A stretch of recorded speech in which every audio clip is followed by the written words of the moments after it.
EarthBound. I got a few things to talk about tonight, so I'm going to try to stay focused. I mean, this is going to be a pretty easy chapter in our EarthBound playthrough, so hopefully I won't have any trouble talking about the things I want to talk about. Alright, first things first, we got to keep an eye on the audio levels. Because I'm trying to, like, keep the overall game volume up a little bit. Game volume? No, all overall volume. Because I'm sick of having to turn the volume up when I rewatch my archives. Alright. So for those that missed what happened last time, we went to Skraba. We also have, like, 6 melodies out of the 8 we need to collect. We're coming pretty far. But unfortunately, Pooh had to leave our party to go and learn the ultimate technique. Also, wow, I didn't expect there to be that many. Well, I've learned from my mistakes in the department store. Coffee cup is a priority. We must destroy it. Ouch. Those mystical records are still no joke. Like, these guys are actually a bit of a threat, even this late into the game. Like, if you don't pay attention, they will burn you.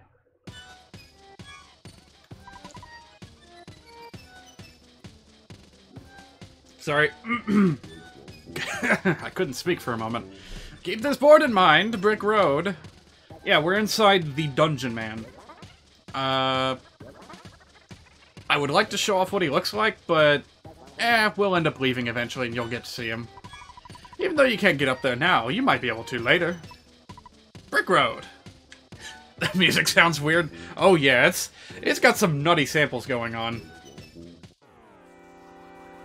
You can hide, but you cannot run. Anyways, hello friend. Your first goal is to reach the 4 ropes. Brick Road. I'll show you what the Dungeon Man looks like from the outside. Which one's real? Which one's real? They're all present boxes, but some of them will attack you. Hey, remember these guys? We didn't travel back in time, and we didn't corrupt the game. This is just naturally what spawns here. And as I was explaining a moment ago, the Prince, Pooh, he is not here right now. He has... You're still here?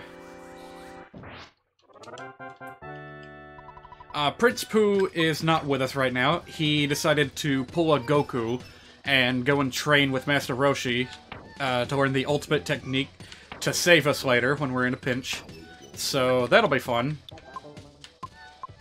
And already we're running a little bit out of inventory space. I mean, we're gonna run into a lot of items in here. Place an item at the dead end. You're free to take it whenever you want. Brick Road. So this guy, this Brick Road guy, is just a dungeon enthusiast. He made himself into a dungeon, which is what we are exploring right now. And apparently he, like, went out of his way to provide all these facilities. Why do you explore the dungeon? Why don't you make a pit stop? He even included a bathroom, which of course you cannot enter. I wonder why I'm in this restroom right here. Just who am I? What is life all about? Oh, I'm sorry. Did I make you nervous? I'm not dangerous, don't worry. That's not Brick Road. That's just some guy that's in here. You have a long way to go. Getting some rest and relaxation may save you. Brick Road. So yeah, he wants to make sure that his adventurers are well rested and able to continue exploring. And he, like, personally filled in all the present boxes. I wonder if he's the one that created, like, the protoplasm and the coffee cups and the records. Good news, you're off work tomorrow, so you don't have to leave at a certain time, but you're also feeling very tired. I know the feeling. I was super duper tired today, which is why I slept like 10, 11 hours. Once a dungeon is built, monsters always start moving in. Brick Road. Oh, so that's his explanation. It's just natural. Monsters just naturally appear. My instinct is telling me to go back and look for presents. Look at this. This looks like a... Oh, yeah. Okay. There is a useful item at the dead end after you make quite a long walk. And he's, like, deliberately making it so that the stuff at the end of the really long dead ends are, like, more worthwhile. I like this guy. I've always liked this place. I like the music, too. If I have the time, I might actually go and play around with some of the samples used in this track. Items that are easy to get are usually disappointing. Brick Road. You got $5. I love this. This is such a meta dungeon. Alright, there's the 4 ropes. Let's save that for last.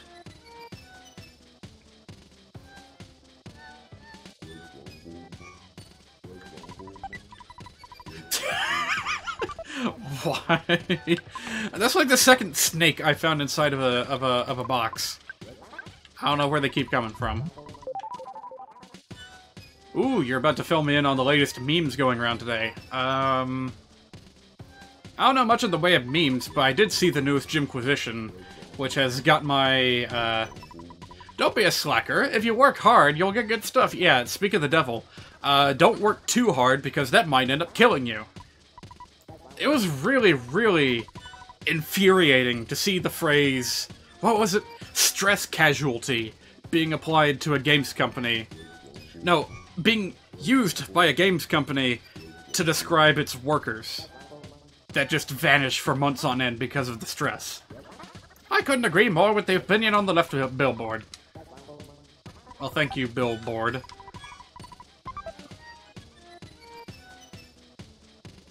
But yeah, that, and also the, like, latest Last Week Tonight with John Oliver, where he's talking about the mobile homes industry and how people, like, they, in their private, like, seminars that they give to teach people how to, like, manage mobile home lots, they say, hey, these people literally can't afford to leave. They're literally your hostages. Milk them for as much as they're worth. Raise the rents!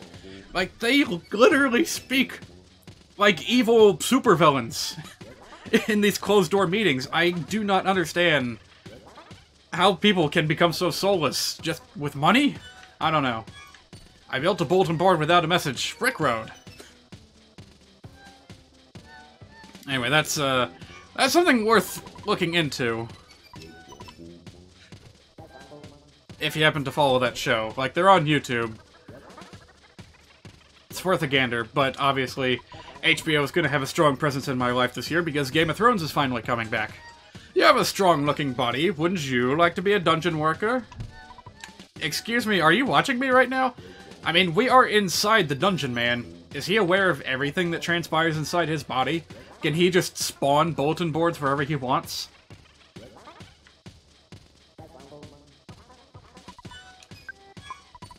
If you work hard, you don't have time to get burned. Brick Road. I bet he worked himself crazy. Like Sakurai at the office with the IV drip. Jesus Christ, I can't believe that this is something I'm talking about today. The first meme of the day is, you not only cheated the game, but yourself. It's a copy pasta. Sekiro Shadows Dried twice has resurfaced the should hard games have an easy difficulty argument. Oh boy. And it has also brought about some of the worst elitists in the gaming community. That ought to be fun. Learn from your mistakes. Follow this and you're bound to be successful in EarthBound. Well, speaking of learning from mistakes... but boy oh boy. I'm with Mark Brown on the argument about difficulty options. More options are always better. If it saturates the experience for you, just don't fool with them.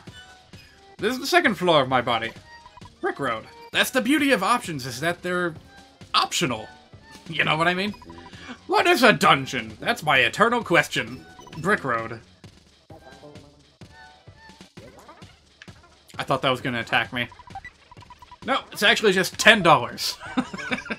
I put out a bulletin board, but it's probably unnecessary. Brick Road. This is a very peculiar place, but I love it. How long is that copy pasta, by the way? I give you permission to post it as long as it's no longer than, say, 5 sentences long. There's a hole down below. You don't have to worry about this for now. Brick Road. This, you know, first impressions may make this look like a completely random mishmash of pathways and items, but there's a logic to it. Inside the dungeon, flash photography is prohibited. Does that mean there's gonna be no cameramen? I'm gonna hold you to your word, Brick Road.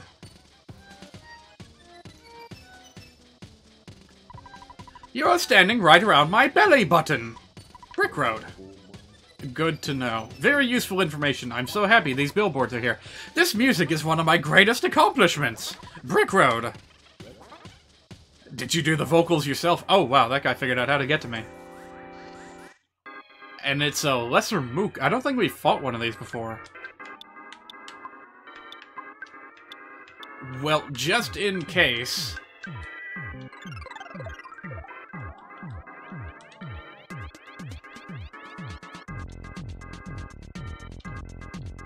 Vulnerable to fire and hypnosis. Alright, I'll remember that. Ha ha ha, not gonna work on me. Ah, who am I kidding? I don't need to use hypnosis. This guy's probably halfway to being dead. Also, I completely forgot that I had this friggin' bazooka with me.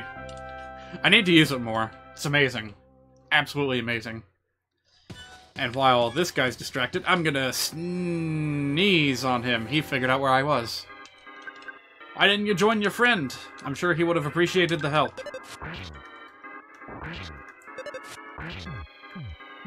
Okay, we can take these guys out in one round. It's not a problem. You cheated not only the game, but yourself. You didn't... Oh. Someone... Okay. Two parts to this. Someone made a tweet belittling belittling people who cheat in single-player games, and now everyone is quoting it alongside videos of them exploiting gameplay mechanics. You cheated not only the game, but yourself. You didn't grow. You didn't improve. You took a shortcut and gained nothing. You experienced a hollow victory. Nothing was risked, and nothing was gained. It's sad that you don't know the difference. I mean, Jesus Christ. I cheat in games because I've already beaten them. There's an item at the dead end, but I've been known to be wrong occasionally. Sorry. Brick Road. I mean, I've been kind of cheating a little bit here in EarthBound. I used the the rock candy exploit before. Excuse me. It smells like flowers here. If you can't smell it, your nose must be stuffy. Brick Road. EarthBound, the very first video game that you can smell.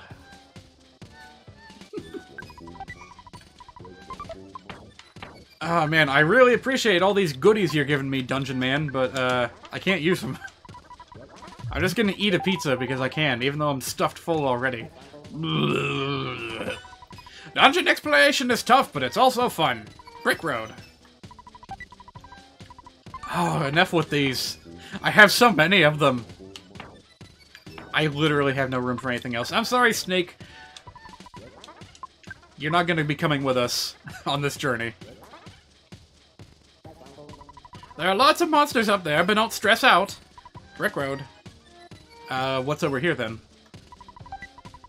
PSI careful. I don't need these things. I'm barely using them as is.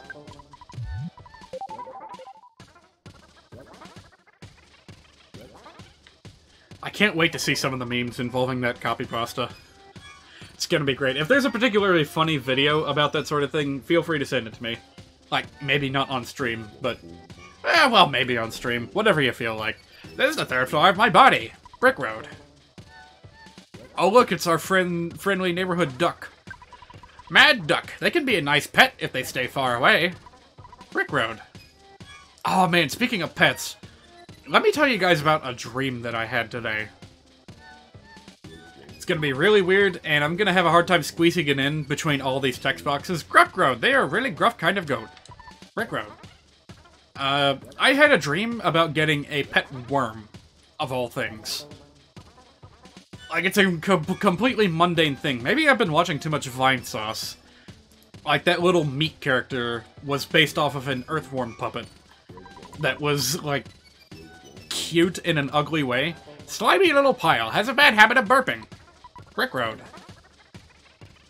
And for some reason, I had a dream involving me getting a little worm friend. Actually, a very big worm friend. It was, like, really stupid long.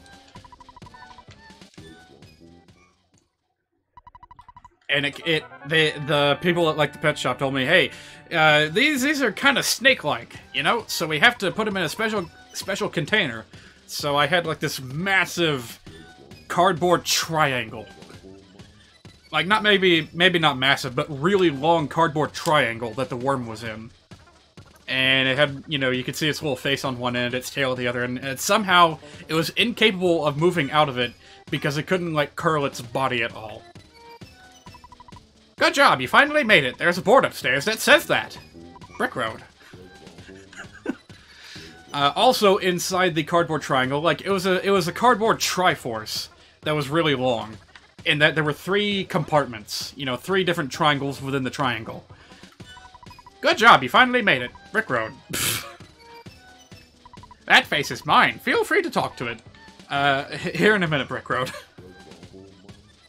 So the other 2 compartments were, like, starter food for the worm. It really might as well have been a snake because the food was, like, 2 rodents. There was a hamster in one and a mouse in the other. Return hole. Jump in with all your courage. Later.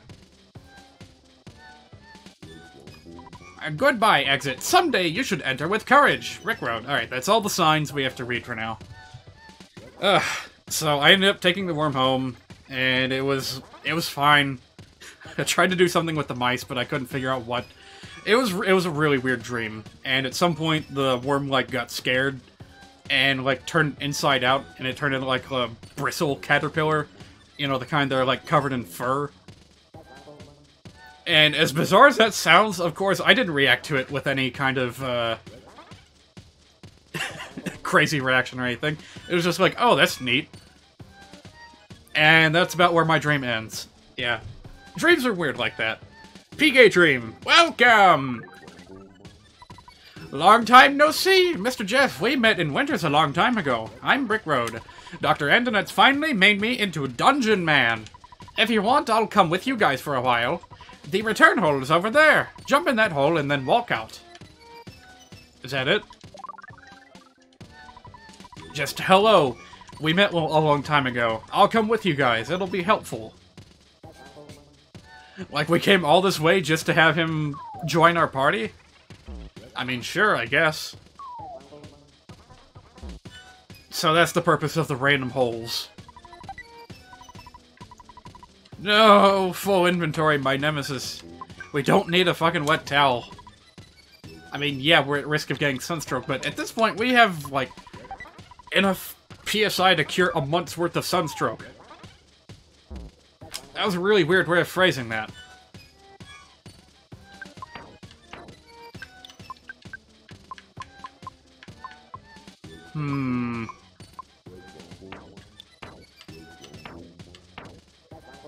I would hold on to the IQ capsule, but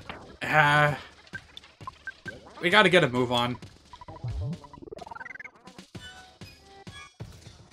So there he is! There's the Dungeon Man. He's gonna help us out in battle. Check it out. I kinda just want to defend and see what happens.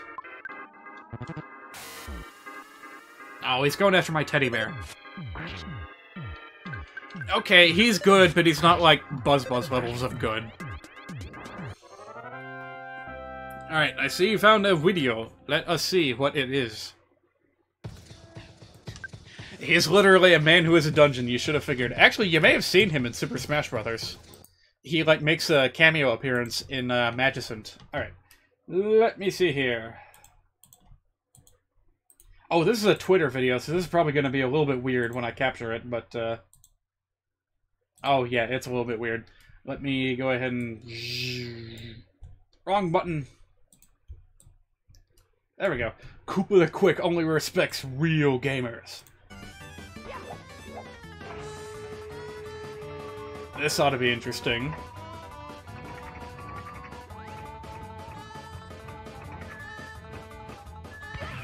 Oh, that's cool. You cheated not only the game, but you...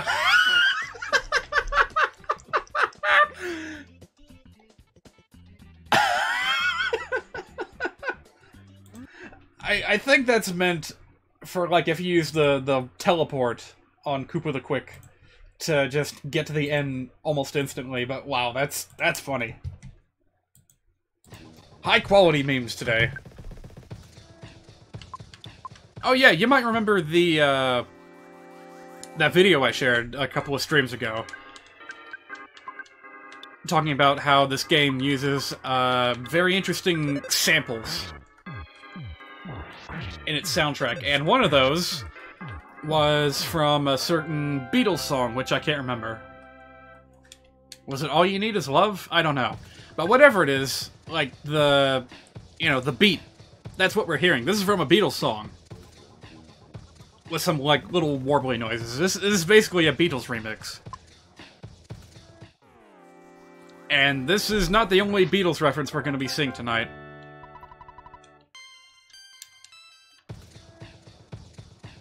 Just a fact of life with this game. Look at those quality 2 frames of animation. It's a lot more jarring when the sprite is as big as that is. Also, look at that! Look at that! The little robot man got stuck on the wrong side of the pond. I'm sorry, what? Dungeon Man is so big he clipped outside of the water and engaged the Octobot on my behalf. Sure, why not?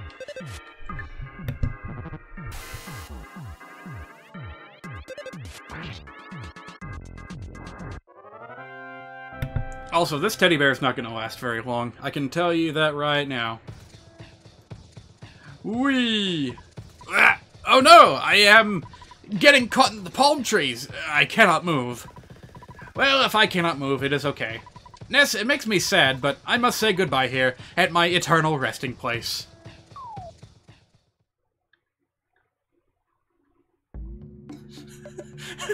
You guys see that little sprite behind Dungeon Man? That's the teddy bear sweating behind Dungeon Man. That's hilarious. I like how he just casually accepts that he'll never be able to move again. I mean, I kind of don't like it because it's kind of sad, but it's a little bit funny too.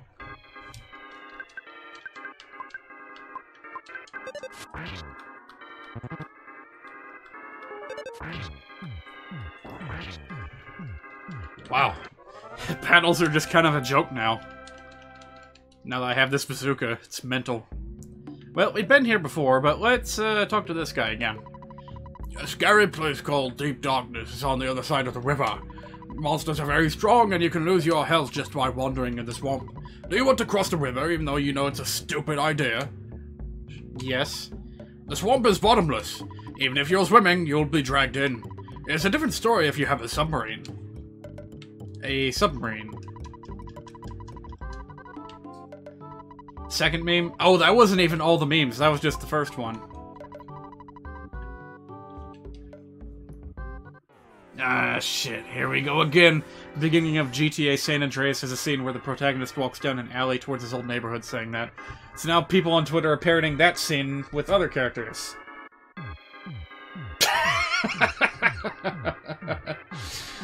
I hovered over it and it's a picture of Donkey Kong shimmying down towards K. Rool.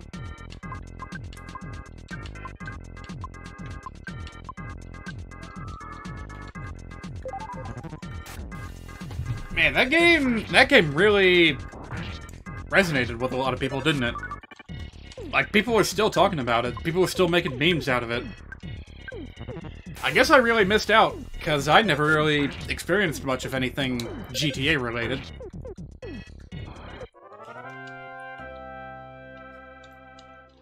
I can definitely appreciate the cast of characters. Like, when I... Hang on. When I first started hearing about GTA, I was, like, firmly planted in the GameCubers, club. For lack of a better word. Hey, Dungeon Man, you managed to move a little bit. A submarine? I believe that I have one in my old vehicle collection. Please enter. You got a vehicle collection in here, too? Dungeon Man has everything. Including lots of hostile gift boxes.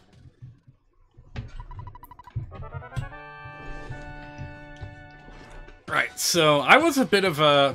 what's a good way to phrase it? Back in the day, back in like the early 2000s, turn of the millennium.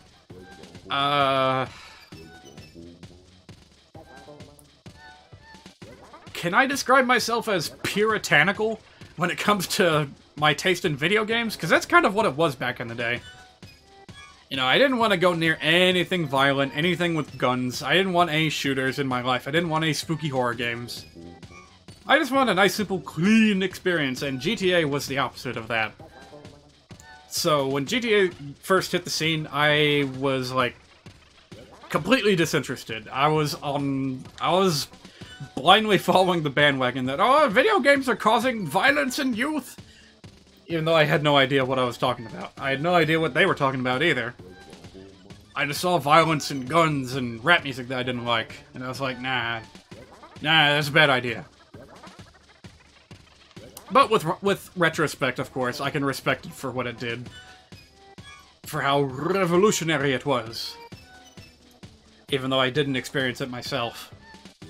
Did I say rap music? Rap music. But sure, I mean, one of the most prolific rappers of our time is Biggie Cheese, after all. Alright, Dungeon Man, I managed to get through here with almost no battling. There's an old submarine at the back of the dungeon. It can be used to cross the river. There's a goodbye exit over there. It'll take you to the submarine. Don't make a mistake on which exit you take. You need to take the goodbye exit. Hope to see you again. I wonder which one that was. The return hole. Well, that might be considered a goodbye exit. That's the goodbye exit. Here we go. You know, funnily enough, there's actually technically supposed to be enemies from Moonside wandering around in here. Like the fire pumps and fire hydrants and the paintings, but we haven't run into any of them. I guess we just got lucky.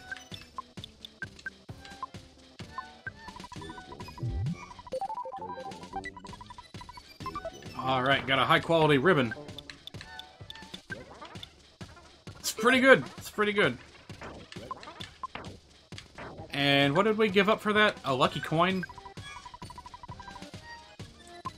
Does anyone else need that? Not that it matters right now. Nah, everyone else got one. We'll just sell it when we get the chance.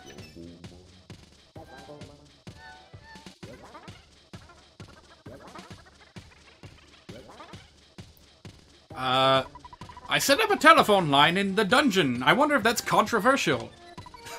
What? Alright, fine. I guess I'll use it. Oh, by the way, if you come down here, if you play this game yourself, do not miss that talisman ribbon, because you literally cannot come back to this specific part of Dungeon Man ever again. And there's a good reason for that. There's no way to leave once you take the submarine. So, you know, can't come back here again. You want that talisman ribbon. Throw away your most valuable items if you have to. You need to take that with you. GTA San Andreas was a friend maker for you and many others. Pretty much everyone in your friend circle is a friend... Huh? Pretty much everyone in my friend circle as a friend... Oh, like, okay. I think I get it. They liked it, even if no one owned it, and we could only play it from other people. By today's standards, it's not that great, but back in the mid-2000s, San Andreas' open world was mind-blowing. I can hardly imagine how crazy that must have been. It is my secret hobby. Everyone's gotta have a hobby, I guess. A taxi with no engine. Beautiful, even though the thing doesn't run. Can I take anything else from here? Rusty bicycle. Rust is the perfect brake. Well, at least he's optimistic. This is a gift from Dr. Ed Donuts. Be careful how you use it. How can you use this wrong? It's an instant revitalization device that I can't get to because these jerks are in the way. Lazy taxi. That's a good one. Alright, there we go.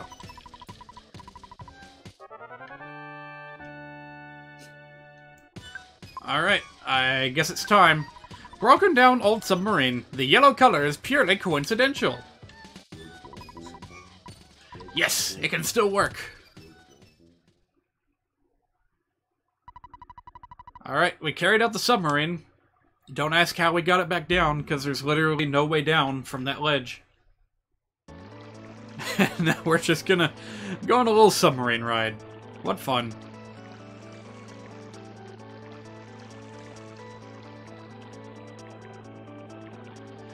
If I had been on top of my music game, I would have had a remix prepared that, like, changed the melody of this to "We all live in a yellow submarine." That's not how it goes, but you know the song. You know the song! By the way, can I say, one of my favorite, like, animated movies is genuinely Yellow Submarine. I love that movie. I'd love to watch it again someday soon. Visuals are just so weird. I bet it's a trip to experience that film on drugs. But, of course, I never have. So here we are, Swamp Town. With a bunch of monkeys. Ring, ring. Actually, we do need, oh.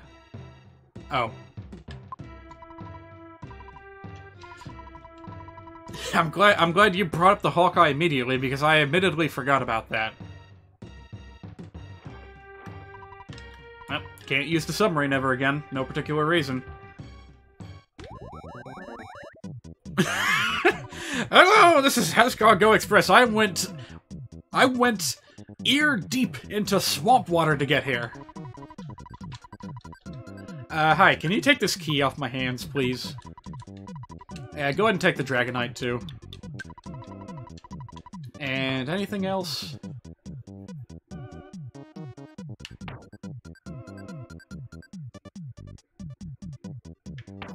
Go ahead and take a couple life noodles, too. We have a ton.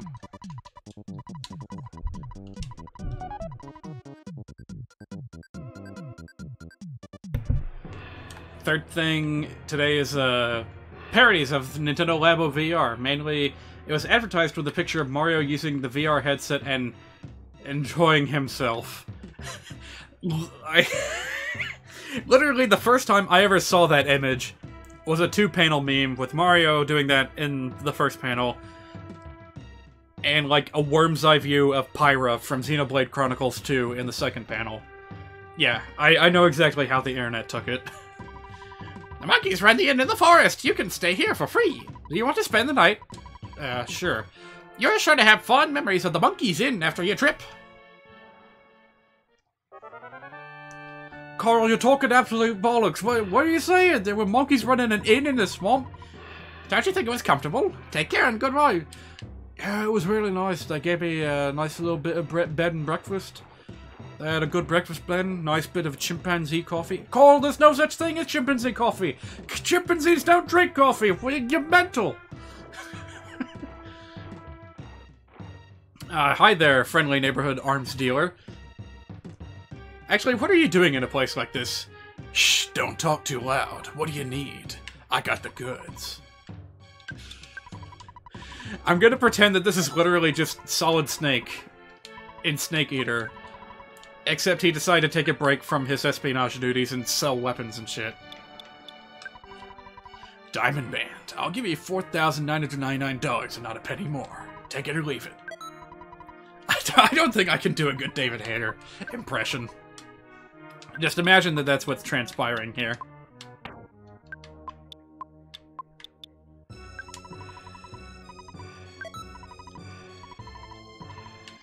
Oh, yeah, we got a lot to unload. I don't think I really need the pizza anymore. I guess I'll hold on to it. You never know. I'm tempted to sell those Sudden Guts pills. Yeah, you know what? It won't be the last one we find. And you don't have much of anything of value besides the multi-bottle rockets, and we got plenty of those. Today, I'm gonna show you guys just how powerful those bottle rockets can be. I'm gonna use one against the boss in the swamp. It's gonna be a fun time. Some submissions are Mario looking at several things, others are drawings of other characters using the headset in the same pose. Also looking at loot things. I mean, did Mario have to be that happy? I guess he had to be. That's just how Nintendo be. I heard monkeys living in some desert can teleport. Ooh, you learned how to teleport from the monkeys? I want to try! Will you tell me how to do it? Sure. Why not? Okay, I'll try it!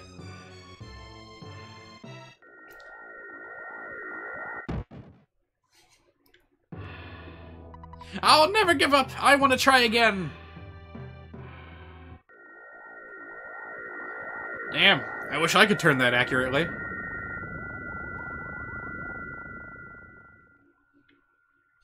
Well, did you have fun? I did it! Did you see me? That's awesome! Here's a small gift to thank you. We got the monkey's love. A gift from a monkey. It can be used during battle. Oh boy, I wonder what it does.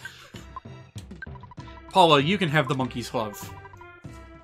Yes, we have the monkey's love, thank you. Hey, look, it's our friend, the mole playing rough. What's he doing here? And what are you doing here? You look very out of place. This whole little community here is much appreciated, but nevertheless very weird. Hi, how are you? I'm not a bad guy. I came from one of the world's largest economic powers to this small rural village. A businessman that is truly tough has to travel this far for the best opportunities. And I'm a tough businessman, yes sir. I'm also a representative of that doctor over there. A, do you want to buy? B, do you want to heal? Needless to say, this is a rural village. We have poor items. Hello there, how may I help you? Oh, I guess he wasn't kidding. Can't imagine any of these being helpful anytime soon. Can I get you anything else? Please come again. I don't feel it's necessary for us to talk. That's so weird. That there's like some strange micro-law in this specific little area in which you have to talk to the businessman before you can talk to the doctor. It's really dark here in the deep darkness, isn't it? It's pretty creepy, don't you think? If you don't have the Hawkeye here, you're helpless. This is the deep darkness. When you walk through the swamp, you endanger your health. You can't help it, that's why it's called deep darkness. I want to become a pig. Dream big, become pig. If I become a pig, I can find the mushrooms called magic truffles. They're located in the swamp and can be found only by scent. You know, a pig's nose would be enough to find those great truffles by scent alone. That's right, the piggy nose. How could I forget? Well, I guess we're going mushroom hunting. Because I don't really feel like doing it at any other point in time. But first we gotta make a phone call and get that Hawkeye real quick.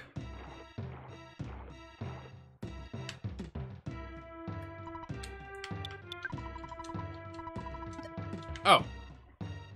Can I not just... I need some other things in addition to the Hawkeye. Can you send those to me too? Oh, by the way, the submarine's gone. It just sunk. It's worthless now. We treat your package like it was our only child. I'm here to deliver the Hawkeye. Here you are. Oh, I get it, because that one's free. Because it's necessary to progress. Well, that's nice of you.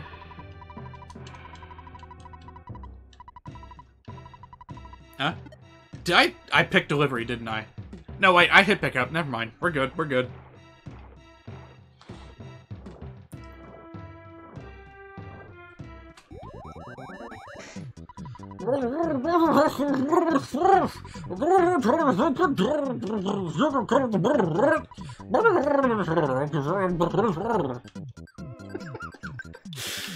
This whole transaction just happening dead center in the middle of some swamp water. Wait, goddammit, I need a delivery. Sorry, guy, I made you breathe swamp water for no reason. Sheesh. I need a delivery, not a pickup. What is wrong with me?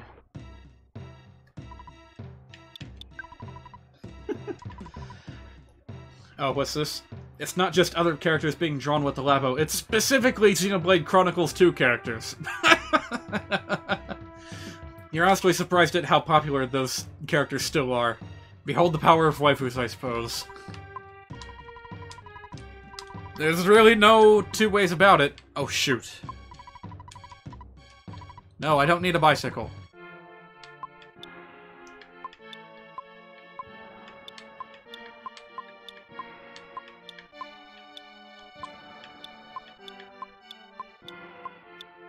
Having a hard time remembering what it was that I said I was going to pick up. The piggy nose. And anything else? Still got that rock candy, but we're not going to be using it. Okay, okay. So, just a piggy nose. Sure. Sure, whatever. I had a bottle of water, and I only just now remembered where it is, so excuse me for a minute.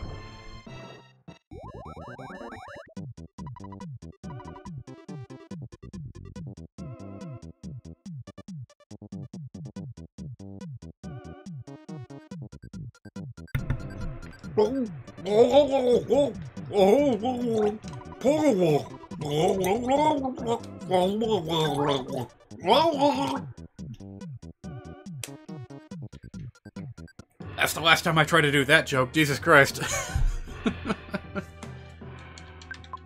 Alright, let's go hunting for mushrooms. A little further left. Could it be here? Oh. How about here?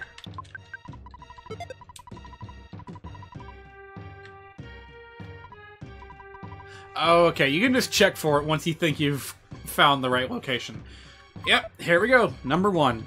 I think there's like 5 magic truffles altogether. And you never know, so may as well try and find them all. Especially because I don't want to come back here ever again.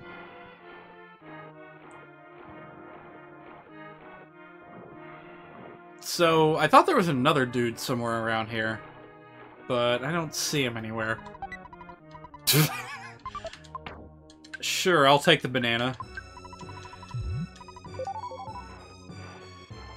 Yeah, there he is. Alright, Hawkeye. What a miracle! Now you can see in the dark. PK Flash!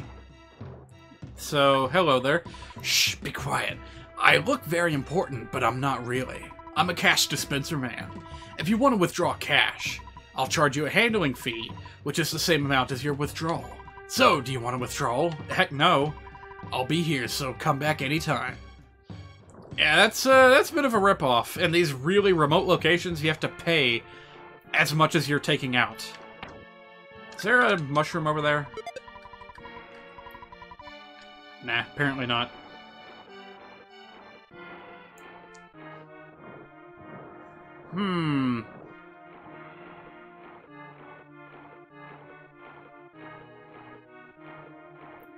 Have not yet encountered any enemies, and I find that to be a little bit worrying. Well, I'm glad it just straight up tells you if it's not on the screen anywhere. How about down here? This looks like a suspicious spot.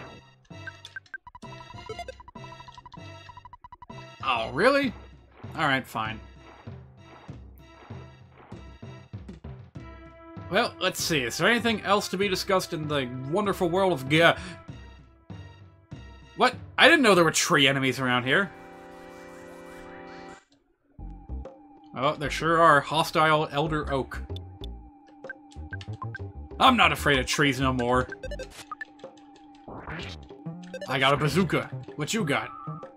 Brain shock? Actually, that might be bad. It's not going to do anything if you use it against teddy bears. I forgot we had that with us. No, no, no, no, no, no, no, no. Aww. It died for a noble cause, protecting us from an exploding tree. Well, you know what?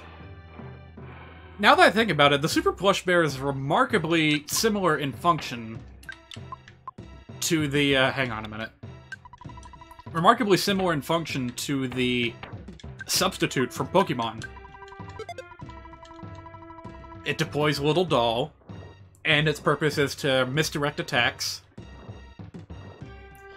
which is alright, but that often gets it destroyed very quickly. But secondary function that no one talks about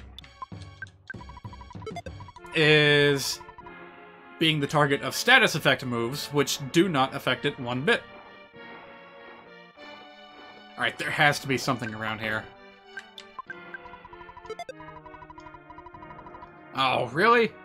But it's so conspicuous. Look at that tree. How can there be no magic truffle around here? Oh, no! I ate the magic truffle. God damn it. Well, that's all the more reason to go hunting for more.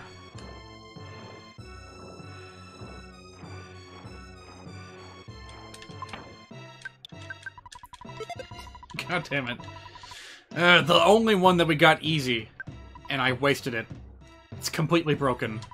I thought I could fix it, but on re-examination, I noticed that there's no engine. Huh.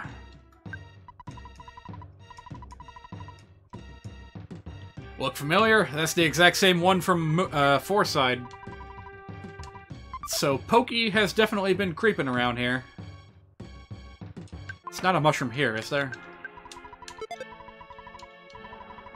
Nope. In your quest to find some first impressions on most of your games, you played Breath of the Wild for like an hour. For some reason, you had a lot more fun playing it than when you did when you first played it at your friend's house. This means Breath of the Wild is a game that every player will play differently and enjoy it differently. Ah. You know, fair enough. I've played the game for hours and hours, and I have yet to tackle a single, like, Guardian dungeon. Is that what they're called? Divine Beast, that's what they're called. Yeah, I'm currently, like, in front of the Yiga clan's hideout. And I've kind of been leaving it alone for a while, because I've heard that that part's really difficult, and I've been dreading getting around to doing it. Oh,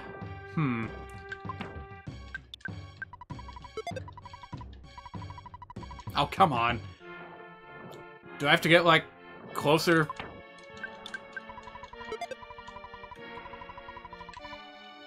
Oh, this sucks. Is it somewhere on the screen? Ugh. I tell you what, that tree looks mighty suspicious, but apparently that's not where it is.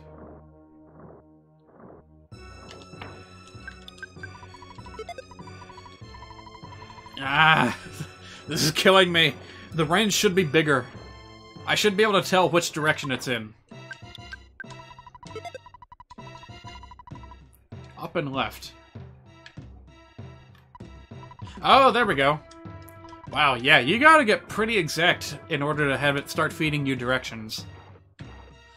Check it out, it's a Rafflesia, also known as a Vileplume, also known as a Rafflesia. Also known as a demonic petunia. Very dangerous. Didn't I? Yeah, we got Monkey's Love. Let's try that, see what happens. Monkey versus plant.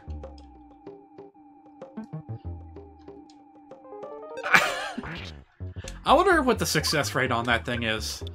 Because if it's good, that might be better to use than the slime generator that Jeff has.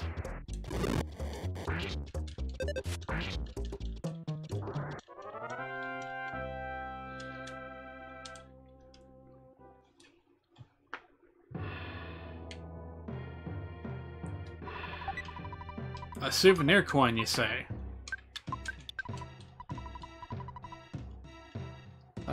Sure. How good is it?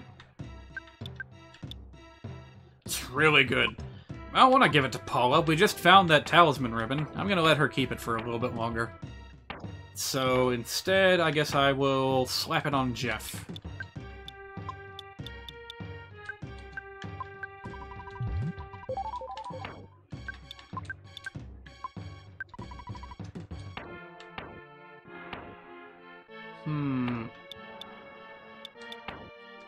Just to make sure, let's give that to Paula. Make sure we don't use it accidentally.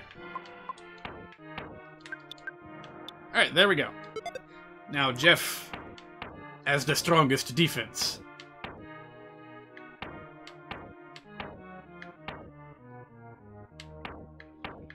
which is a little bit weird now that I think about it. Why is Paula's defense so shoddy? That's a little bit weird. Maybe I should give up the talisman ribbon. Is there anything else special about it that would warrant me keeping it? I don't know. Maybe Jeff just got really lucky when he was going through, when we were using the rock candy. Hey, there's some dudes over here. It's a fish man and a slime man.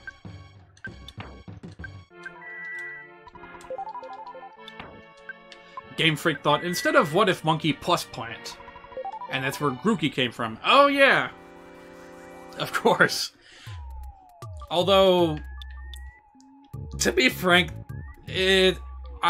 part of the reason I'm so unenthusiastic about Grookey is because we've already gotten a grass-type monkey. I don't know if you've ever played Pokemon Black and White, but that introduced, like, 3 elemental monkeys. What were their names again? Pansage, Pansear, and Panpour. And Pansage was the grass one, and it looked like a monkey, a green and yellow monkey with a piece of broccoli on its head. Like, it looked like its head was just broccoli. And then when it evolves, it, like, turns into, like, a punk mohawk or something. Yeah, it's kind of weird. Kind of weird. So, hey, we got a manly fish. Not a fish man, but a manly fish. And I'm not sure what the deal is with it. In fact, I don't even care, because I got a bazooka. I don't care about no fish. Oh, but I do care that he resists fire.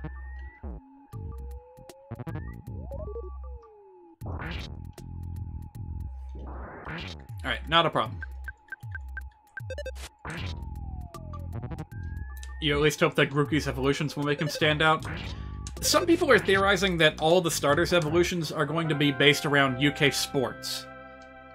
With Score Bunny, that's pretty obvious. It's probably going to be like a soccer player. But some people are thinking that Grookey is going to turn that little, like, stick in its head into, like, a cricket bat or something, which would be pretty funny.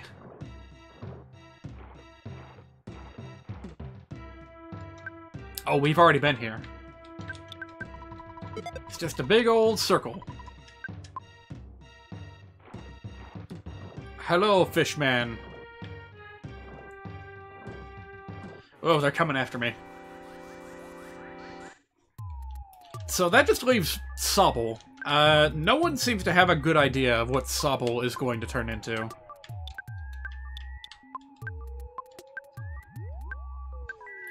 Will it be just as surprising as with Popplio from before? Who knows? It was certainly a pleasant surprise for me.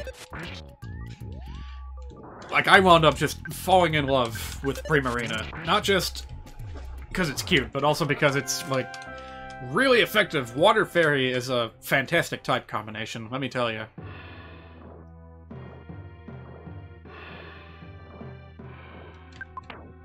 Jeez, I never know where to go.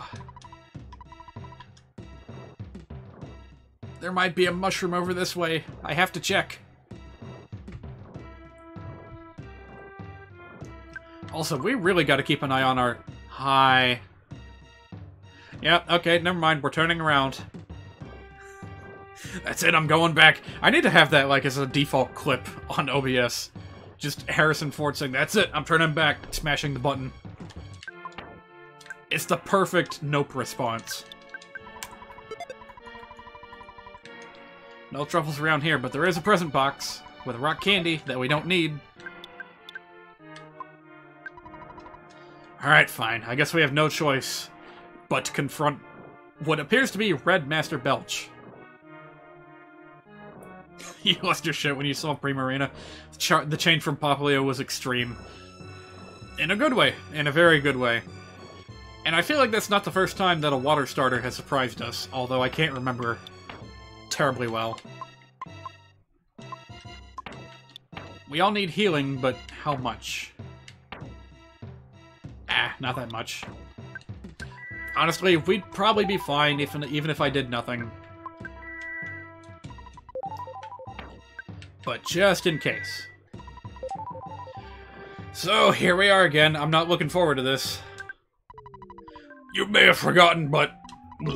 I'm the return of Belch. I've fought you before. You! Don't you remember my ripe odor? Belch has trained more me and has returned much stronger. Belch has also changed his name to Puke. Barf! Vomit, barf, barf, chuck, chuck! Drowned to death in puke? Don't you think that's an incredibly masculine taunt to throw at you? No, in fact, I find it to be extremely juvenile, Mr. Belch. No, wait, I got a better idea. Can never be too careful. So this time, it's a regular fight. You actually have to pay attention to what's going on and actually fight. You can't cheese this fight with fly honey. Believe me, I've tried. It does not work.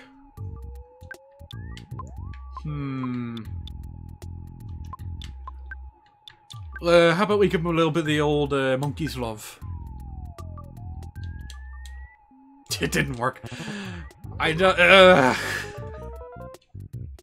Of course, that's his opening move. Actually, wait a minute. What the hell am I doing? I said I was going to try out the bottle rockets, and that's exactly what I'm going to do. So, check out how awesome this damage is. 1930 damage. Suddenly, Pooh swooped down from the sky. Pooh used his new power, PK Starstorm!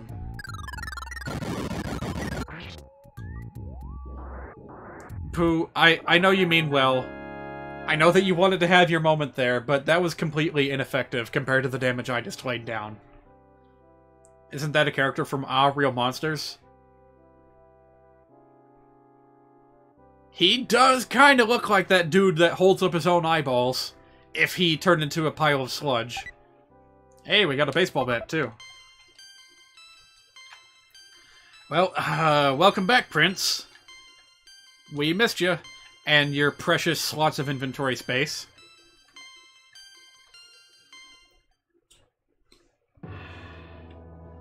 So that's it? Nothing to say? He just re-enters without saying a word. Alright then, well, that just happened.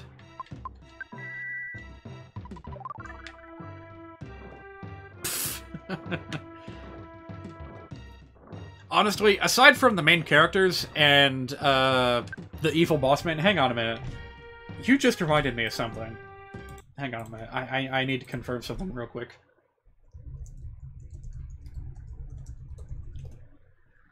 Okay. I knew it! I knew it! The boss man.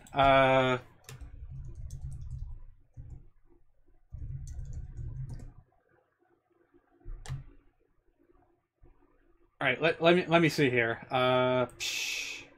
This might have the voice that I'm looking for. You remember Beppy the Clown from Cuphead, and how someone thought that he would be great with Charlie Adler's voice?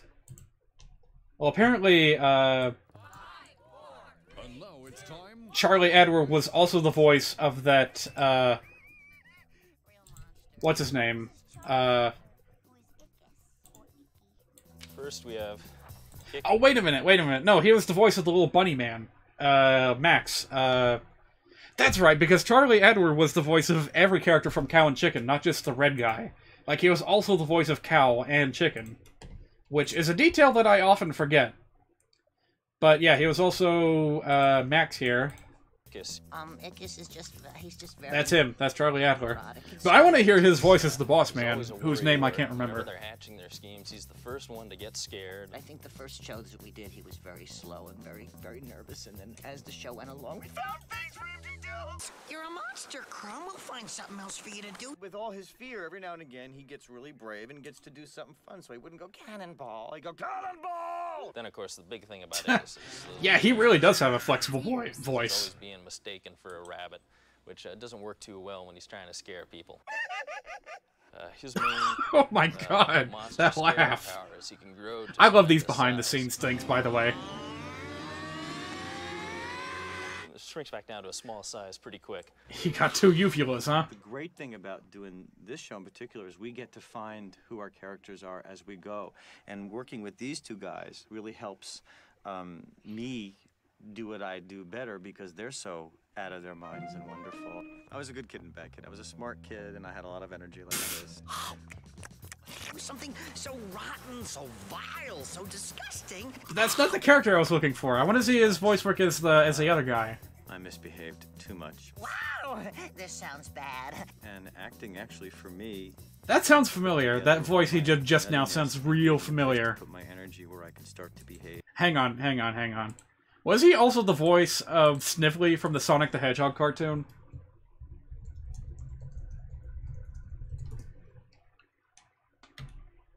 Who was it? Bingo. Charlie Adler.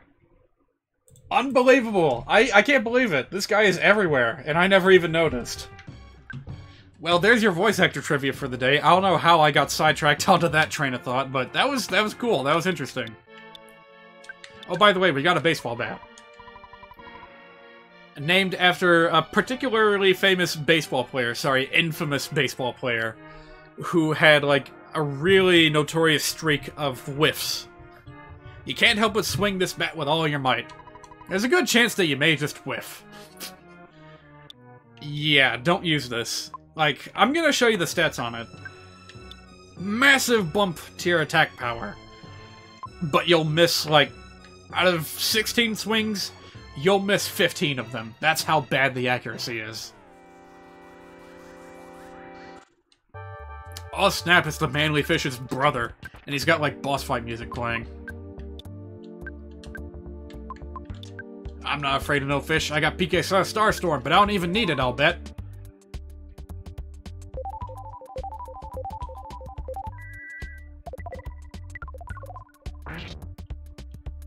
Immune to, freeze, eh?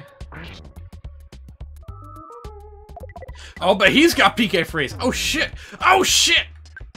Quick, kill it! I don't care how, just kill it. Use Starstorm, I don't care. Holy shit, I was not expecting that.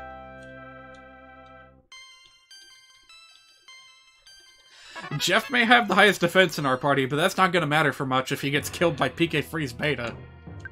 Holy moly. Maybe I should give him the rain pendant. And then Ness can have the night pendant. Sorry, flame pendant, whatever. Yeah, I don't want that happening ever again. Charlie Adler is credited for 488 roles on Behind the Voice Actor. Yeah, he's a lot more widespread than I expected.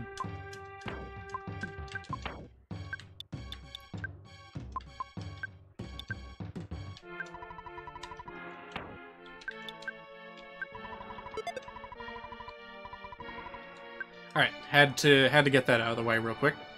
What about over here? Oh, really, is it? Maybe it's up here in this corner. Oh, what? Oh. Went too far, now you've gone for broke. Okay, it's gotta be, like, up here. This looks like a really suspicious little grove. No? Well, it's gotta be somewhere.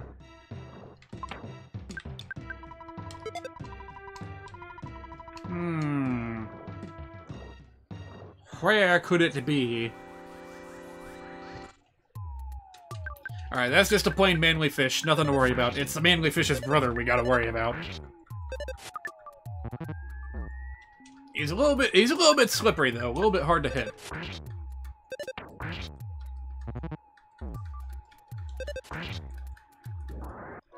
Also, Pooh, you got a little bit stronger. He can actually deal damage with melee attacks, even without a weapon.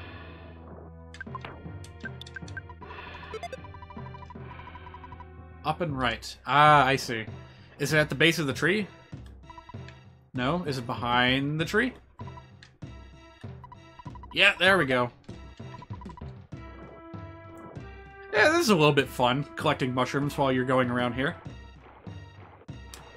I don't think I ever really did this before. Like, every time I went hunting for mushrooms, it was, you know, after I had already been through here.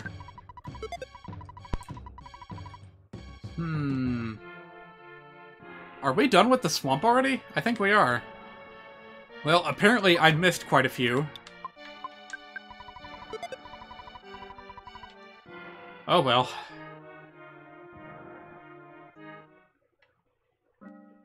They'll still come in handy, even if I ate way too many of them. We'll save those for the end of the game, when we really need them. We're shy. We're shy. A village of shy people. Weird junk. Such as... a death ray! Sure, hey, one man's garbage is another man's super weapon, right? Hang on, I have to read the description for this thing. I hope it's good.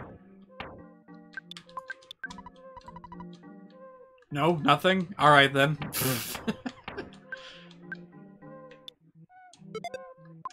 Alright, cool. Well, while we're at it, let's go ahead and get Escargot Express to go and pick up some of the junk that I've accumulated, including the Spectrum Beam, which we fixed and therefore cannot sell. Hello? Hello, it's been a while since we talked. This is Apple Kid. We're having beautiful weather here. I'm now at Dr. Andonut's lab in Winters. The doctor doesn't seem to be around right now, but I'm just working on my eraser machine.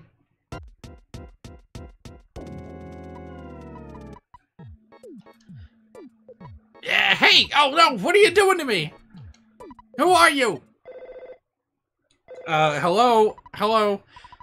Yes, I haven't talked with you in ages. This is the Orange Kid. We're finally coming near to the end of our research on how to change a boiled egg back into a raw egg. And by the way, Apple Kid is missing. He left here with a note saying he was going to see Dr. Andonut's in Winters, and he never came back. I was hoping to borrow the book Overcoming Shyness from him, but suddenly he disappeared. I haven't read the book, so I'm not very good at talking. Sorry. I'm also working hard on my invention, so I hope you'll understand. Say hello to your friends for me. Well, that was certainly a turn of events. Apparently we've got business with the Apple Kid, as soon as we figure out what the hell happened to him. Let's see. Yeah, I'm gonna go ahead and unload the piggy nose. And the truffles. Actually, we're gonna need 2 trips for all of this, because I'm not holding onto the magic candy either. I mean, the rock candy, whatever. I still can't believe I ate one of those by accident. It was really good, but it did nothing for me, because I was already full. Ugh. Hey, does anyone know any RPGs where if you try to use an item on yourself, when it has no effect, the game will, like, give you a warning and say, hey, this isn't gonna do anything for you. You will still want to use it anyway? Because logically, of course, there's no reason for that to ever happen unless it's a mistake. So that'd be a really nice quality of life feature to have. You know what I mean? Alright, what else are we unloading? Take my rock candy. And my spectrum beam. And... Pooh, you got anything for me? Hey, you got some stuff. It's not really helpful, though.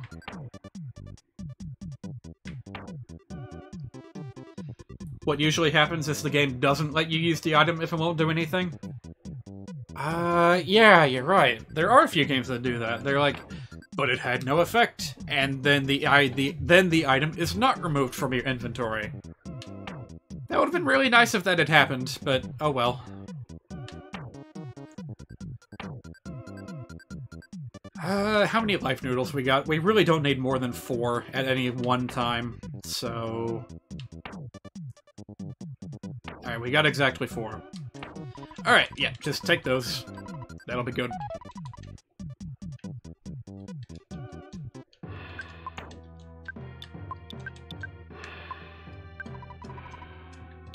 Alright, where were we?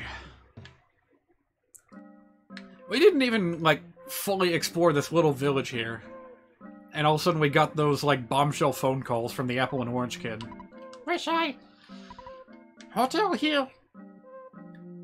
In hall we have free stay. Okay, you stay. These are, like, really meek green Mr. Saturns. But they don't have the weird garbled language. So they're alright. I stay. But of course, none of them really have anything to say. Wish I. Wish I. So I even got a little hot spring here. Good all over. Oh, item shop here, you say. But... Wish I. Wish I. There's only one tender who's not shy. It's me, Bubby. You know what? There's something scary that comes from the underground, so we covered up the hole. There are lots of dinosaurs there.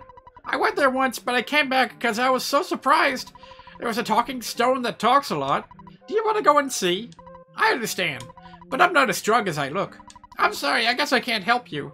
The guy next to me is strong, but he lacks conversation skills. He needs to overcome his shyness first. We're shy. Shy that we are. That's the one tender that says something different. So that's the quest. We have to obtain the book titled Overcoming Shyness, of which there apparently is only one copy of in the entire world. And the Apple Kid has it, but he's gone missing. We're all shy. Rumor I heard a book to fix shyness there is. Where? Don't know. Just a rumor. Yeah, voice evolution, because all of a sudden he was giving me like a Yoda vibe. Well, time to do some investigating. Gotta figure out where that Apple Kid went. But how will we do that? Where should we go next? We could check out the library in Onet. We could check out the Apple Kid's house in Tucson. And we can check out Dr. and Donut's lab in Winters. It's been a really long time since we went to Onet, so I kind of feel like going back there for nostalgia's sake.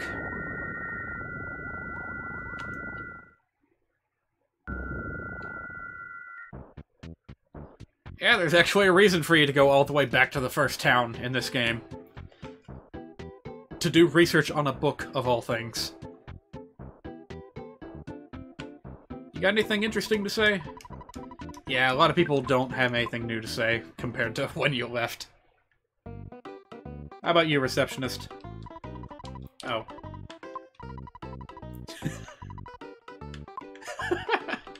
Take a map, please. You'll be unpopular with women if you don't take one. Oh my god, I'm forced to take one.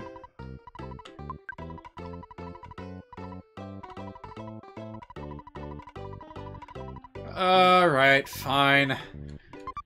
I'll take it, even though at this stage in the game, I literally have no more towns that I can use it on.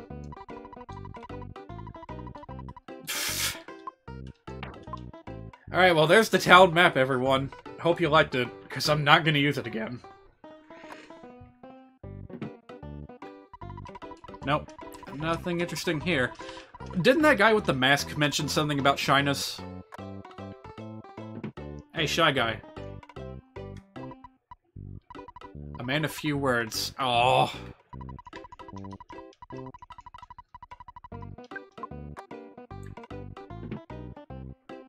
So no one here knows anything about overcoming shyness.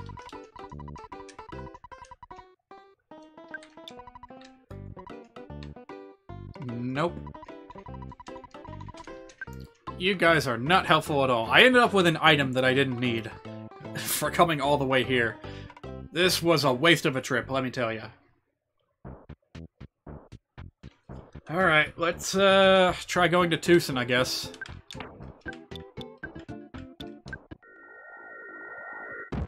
God damn it.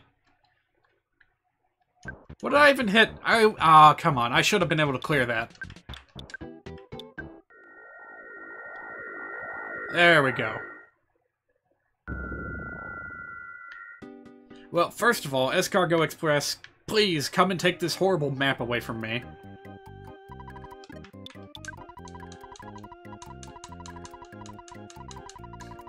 I've been spending money on Escargot Express non-stop over the course of this stream.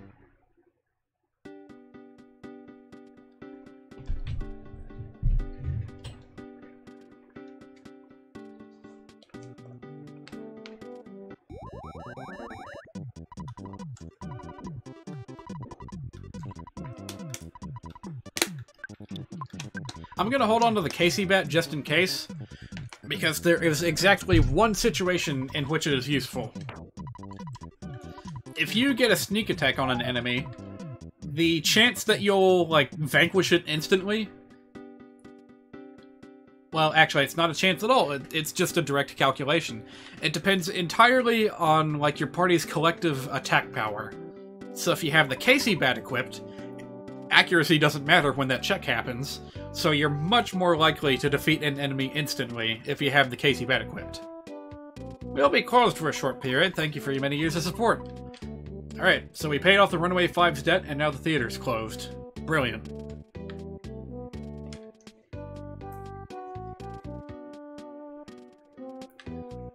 I wonder if anyone else has anything to say. Because, like, Everdread died, didn't he? Like, we saw him in Foresight, and he was like, "Don't follow me, kid." Like, when he was knocking on Heaven's door, so... apparently this little park here doesn't miss him. It's a little bit sad. Hey, you know what would be really nice to have? Since I made the trip, how about we go ahead and buy that for sale sign? There's going to be a lot of situations coming up where we'll have items that we need to get rid of in the middle of a dungeon or whatever. And we won't be able to sell anything because we're far, far away from any kind of shop. So that'll be real useful to have here in the late game.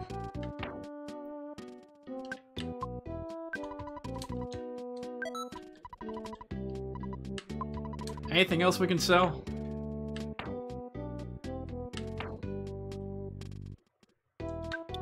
How much does the Pharaoh's Curse go for? Return the slab! I'll give you What's your offer? $145!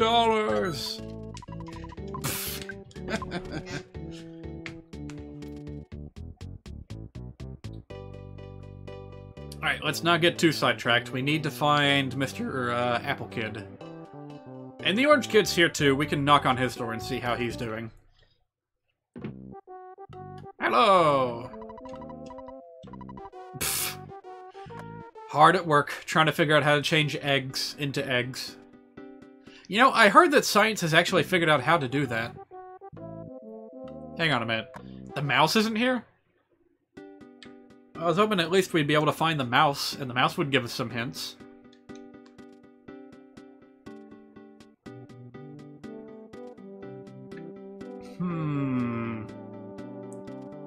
Yeah, last we saw the mouse, he was, like, down here in the park. But now he's just gone. Where could he have gone? I guess the only place left to check is Winter's.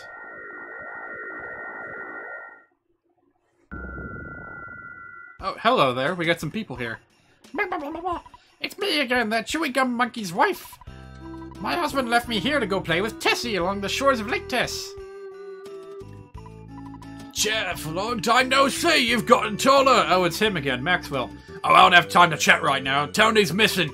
I thought he was with you. He suddenly disappeared. He's usually very responsible, and leaves me a note at least.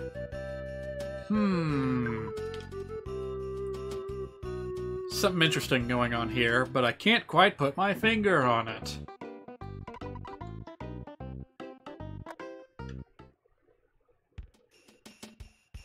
Also, there appears to be a bit of case of aliens around here. Let's see if we can avoid confronting them right away. Holy smokes, there's a lot of them. Oh, I just remembered something. You remember that? Holy shit, there's 8 of these fuckers right now. Tell you what, I'm gonna try a fancy move here.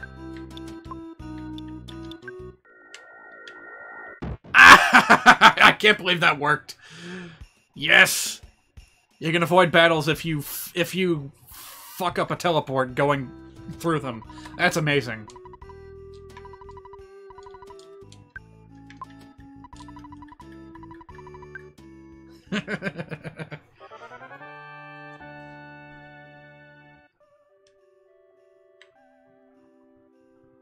Alright, what now? What now? What now? You guys can't get me. I got quick feet. I'm gonna do that again. That's so much fun. Oh, where are they now? Where are they now? No more resistance now that I've gone through, like, their first line of defense.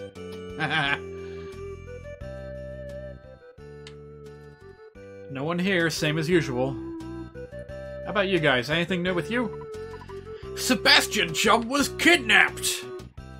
You spelled kidnapped with a C! It was so shocking. He was such a great guy.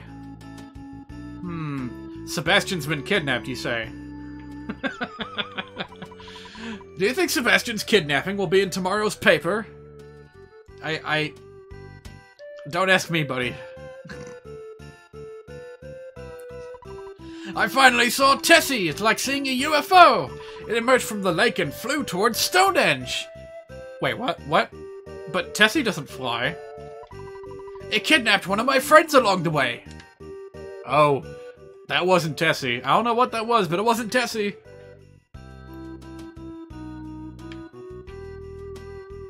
This exploit is something that you cheated yourself guy you mentioned earlier would have a heart attack over. Where are you, my friend? They came and took you away. Come back, Sebastian. Hey, that's a haiku poem. You guys need to take this a little bit more seriously, I think. Alright, well, here we go. The quest to find... we've got a bit of a growing list here. The Apple Kid, Tony, Sebastian. At least we found the Bubble Monkey. Oh yeah, and the Apple Kid's mouse. Don't know where he went off to.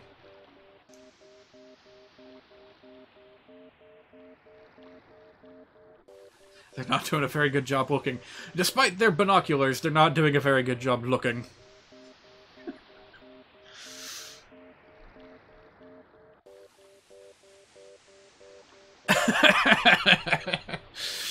The misspelling of Kappa just drew my attention to something that I may have brought up eventually anyway. Have you guys heard of a game called Hypnospace Outlaw?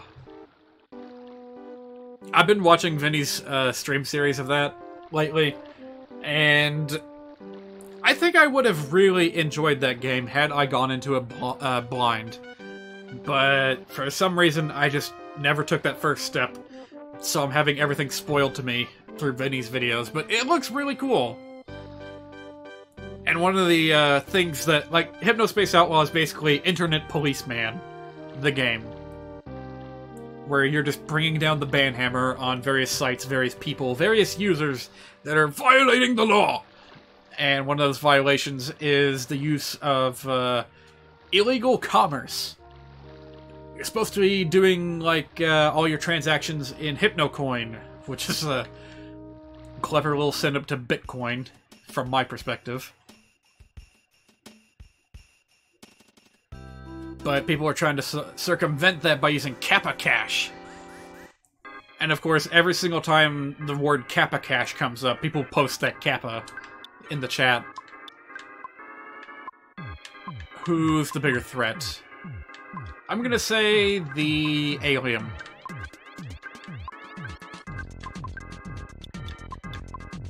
You know who could use the monkey? The monkey's love? Prince Pooh here. He's not doing a whole lot by himself. Let's give him the monkey power.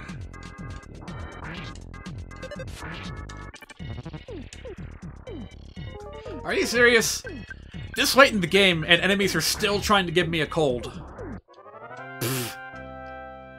You keep seeing Jim Sterling use footage of that game? Really? I can't seem to remember it, but it is, it's definitely got a good aesthetic to it that I appreciate. It's got a good sound to it, too. Like, I love me some crusty, stanky middies and, like, really cheesy, terrible rap songs. Like Granny Cream's Hot Butter Ice Cream, which is a fantastic rap song they should all listen to when you get the chance.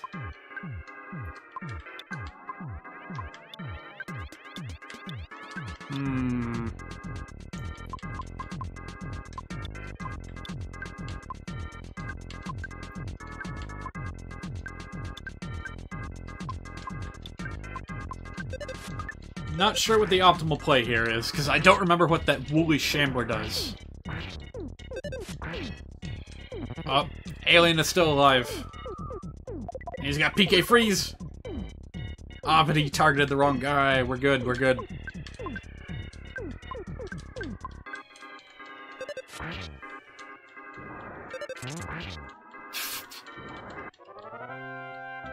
I wonder how much music Silva Gunner has uploaded for Hypnospace Outlaw. I bet it's pretty good.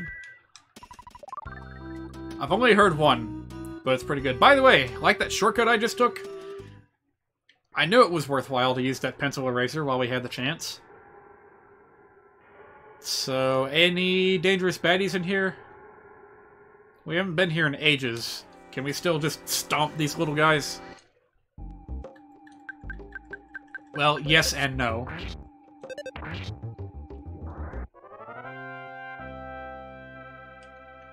I bet we would have... That enemy is worth exactly 1,234 experience points. I wonder if that was deliberate. Alright, yeah, these guys don't care about me. Well, good thing too, because we got some tough battles coming up. By the way... Oh, snap. I didn't expect it to happen so soon, but it's time, guys. It's time. It's time to hunt for the Sword of Kings. It's finally here. We're almost at that point.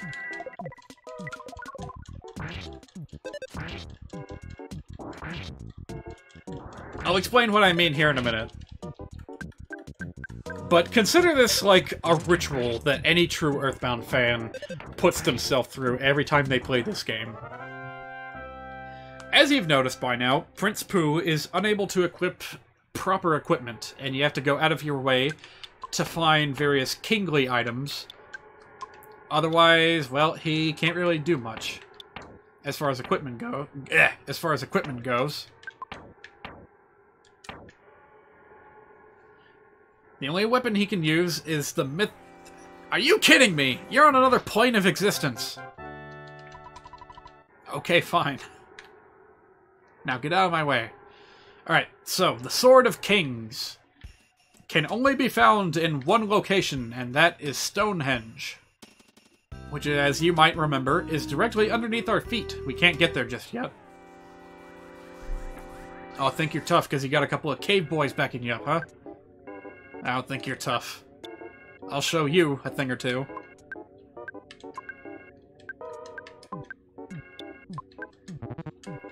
I'll show you the power of monkeys!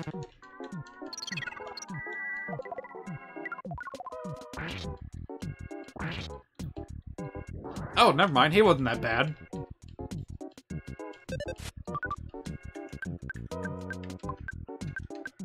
Gee, I remember being really scared of those bears back in the day. I guess back then I wasn't using the heavy bazooka. Alright, come on. These guys are not supposed to be that tough. Just take him out. Take him out.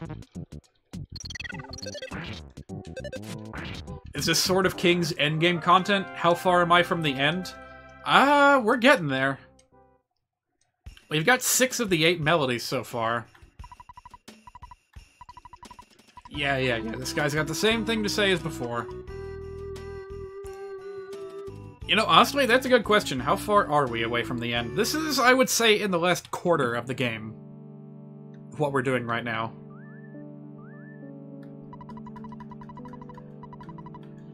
So, in addition to the Sword of Kings only being obtainable in Stonehenge, it becomes unobtainable after you complete Stonehenge. Because it only drops from a specific enemy, and it's a very rare drop. And that enemy does not spawn anywhere else in the game after you after you have gone through Stonehenge. So, you really gotta make the most of your trip there. Provided that you are even aware of the sword's existence. My master Apple Kid completed this eraser machine. While he was calling you, he was kidnapped. He felt like this. Ah! I was there, but I was helpless. Sorry about that. Anyway, take this machine.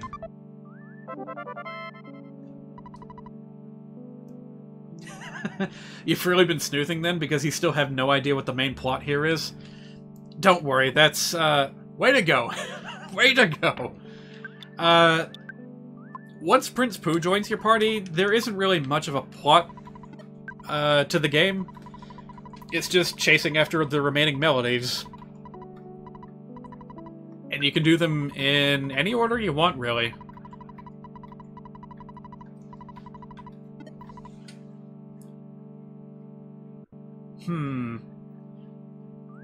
Yeah, the story does not really get railroaded back on track until after we complete this whole overcoming shyness thing.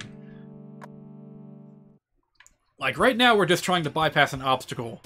But once we get into the next area, past where the Tendas live, we're gonna get a story dump. Kind of, if I'm remembering correctly. And then we'll really be in the last stretch of the game. As we proceed towards the final Your Sanctuary location.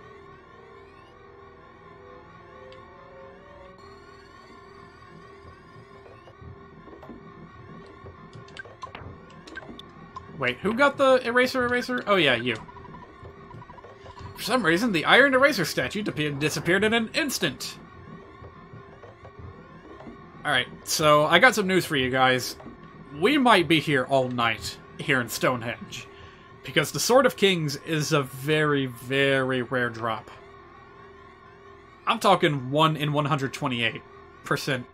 1 in 128% chance that this thing will ever drop from a Starman Super. That's what we're looking for, the Starman.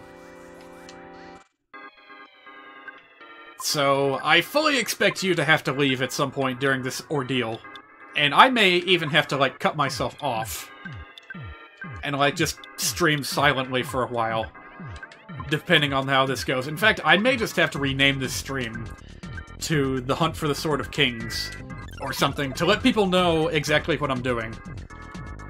And to not expect riveting gameplay. This is a straight-up endurance test, okay? But we're still not quite there yet. We've got a little bit of dungeon to explore before we get to the right area.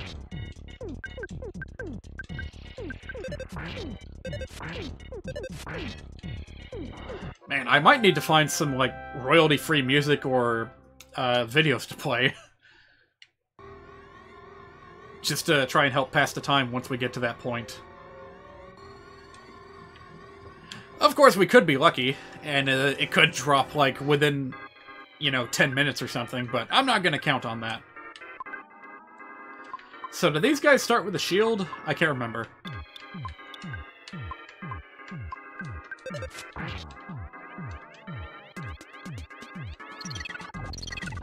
Well, just in case.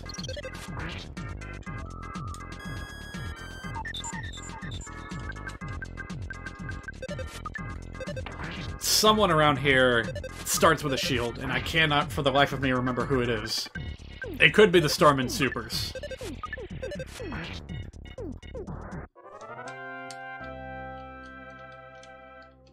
Oh, by the way, if you're still in chat, I have a question. Do you have any opinions on the newest Fire Emblem Heroes trailer, assuming that you've seen it?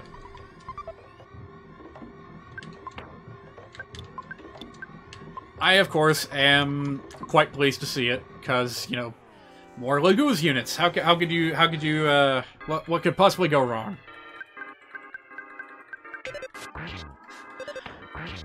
I think, yeah, you know what, I've already given you my opinion, but I'll go ahead and repeat it for anyone that doesn't know. You saw it without audio? Oh, you need to see it with audio, if you care about the voice acting. Like, please tell me if you agree with me, or disagree with me, with regards to the, Laguz sounding wrong. Like, King Kanagas in particular, Like, he's a monstrous, gigantic beast of a man. And I expect him to have the deepest voice possible. Kind of like how I tried to voice him back when I was doing my Path of Radiance playthrough. But instead, he sounds all scraggly and, like, young. It does not make sense to me.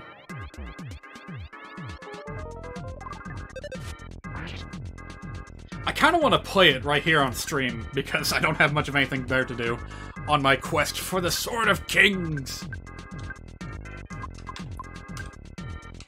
Although I can't get too distracted, otherwise someone's gonna die, because these guys have dangerous PSI.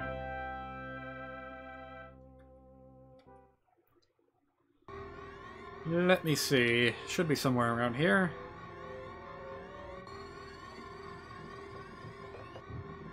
Nope. My history has been flooded with YouTube poop. I can't help it. That's just what I've been watching lately. Kirby Mass Attack. The Big L1 uploaded something new. This Granny Cream's Hot Butter Ice Cream. That's in that's in my history. Alright, here we go.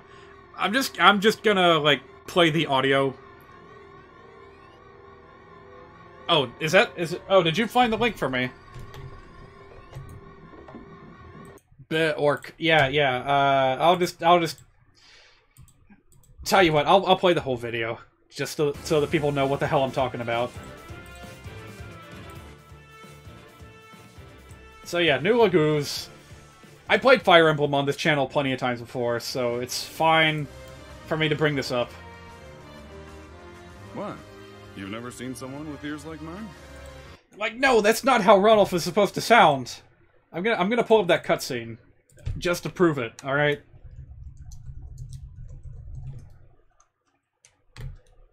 Remastered cutscenes, what?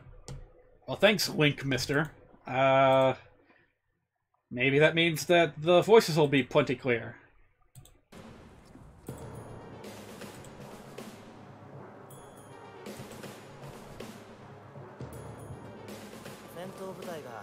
Wait, what? Oh shit, that's Japanese. God damn it.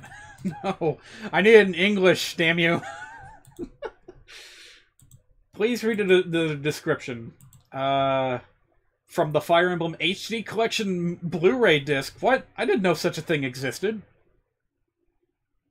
Huh. Well, that's nice and all, but I really need these in English, because I like Ranulf's voice in English. He sounds like what Tibarn should sound like? Yes. Yes, I agree. Alright, here we go. This is probably it. I hope I'm not wrong. Please let this be English. The band's marching halfway across the river already. Okay, it's not that much better, but... Also, why is the music so loud? There's no point in waiting. Ah, well. Enemies, bottom sling. Then it's time to fight. Maybe I'm misremembering. You should go. Don't remind me. I hate flying. Okay, maybe I was mistaken. For some reason, I thought his voice was not as deep as that in the original game. Huh. Well, I guess I stand corrected. Maybe that's even the same voice actor. Anyway, back to the trailer. I kind of got distracted by our favorite cat boy here.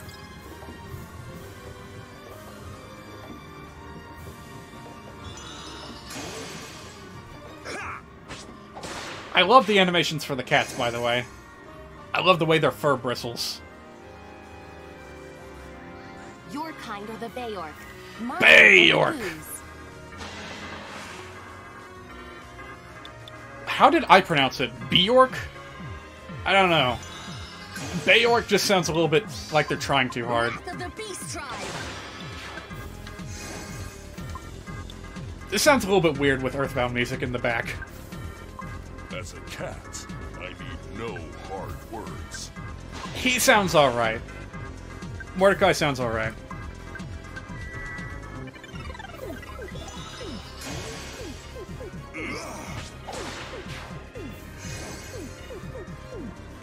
And there he is, there's Kanagus. I am Kennegus, King of Galia, Seriously, that does not sound right for a man of that size. He should be bellowing from the depths of his gut when he speaks. King of Gallia and the Beast Tribe. His critical quote sounds even worse.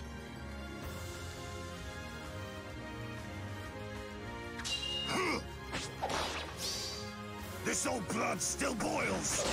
Like, what is that? It's like that Devin Mallory guy from that Skyrim video. I don't like it.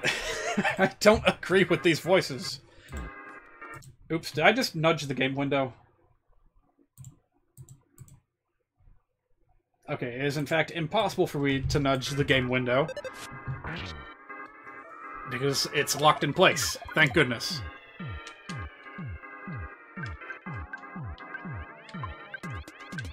Someone in chat has an idea of what Knegas should sound like. Oh my god, I forgot. These senior aliens, these senior mooks. They can turn people to diamonds. And we do not want that. We do not want that. I might just run from the rest of these alien battles. Like, if it's not robots, if it's not starmen, we're getting out of there. Here's what you should do if someone looks at you in a way that makes you feel uncomfortable. First, you get out of there. Then, you tell someone you trust. Yep, we're, I don't think we can escape right away, so the least we can do is... Oh shoot, actually, that guy's probably got a PSI shield. If I'd have to guess, if any enemy in the game has a PSI shield, it's gonna be the mooks. So yeah, let's just kill them immediately. Because instant death is not something I want to have to deal with right now.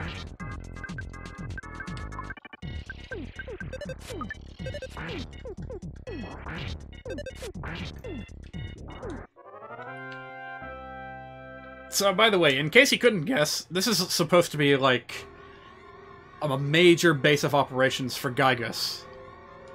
Gigagas, however you want to say it. You bastard! Oh, this is not good. If that thing turns someone to diamonds, we're... Okay, that's pretty bad, too. Yeah, I don't like it. We need to get rid of everyone immediately.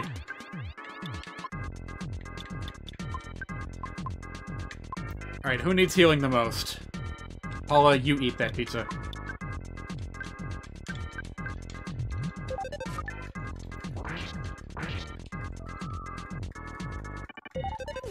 Stop that.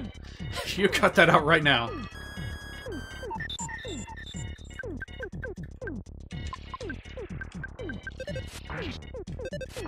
Ugh. Some people may think that heavy bazooka is like cheating, but I think we need all the advantages we can get here in Stonehenge. Because these guys aren't playing around. The only advantage you have is the knowledge that if you approach a Starman from the sides and not directly from the front or back, it counts as a sneak attack. I don't know why. Starmen are just weird. Oh, jeez. So many of them.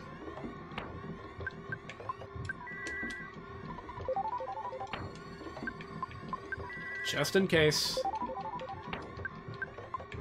Alright, we've got a small bit of downtime while we go through this little hallway, so let me check out this video that has just been linked. Clinton from Fate Zero. This ought to be interesting. Me. Anyway, boy. My boy. Here, this is what matters. Huh? This, the big black thing they call a B2. It's wonderful. I'm thinking about buying 10 or so. What do you think? For that much money, it'd be faster to just buy the whole country outright. Oh, I see. So the question is where to procure the money. Were there some major city nearby, such as Persepolis, we could simply plunder it and get what... You know what? Those two? I like their voices better for Ranulf and Knegas than what we actually got for Ranulf and Knegas. That's a lot of Starmen. That's a lot of Starmen! Run! Shit!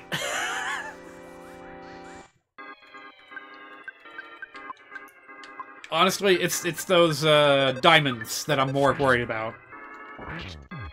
Like, they could be anything. They could be robots, they could be aliens, they could be sheep, or whatever those woolly shamblers are supposed to be.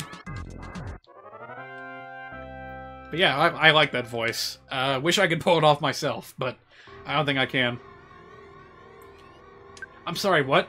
The Clinton in that scene is Bill Clinton? That Bill Clinton? What?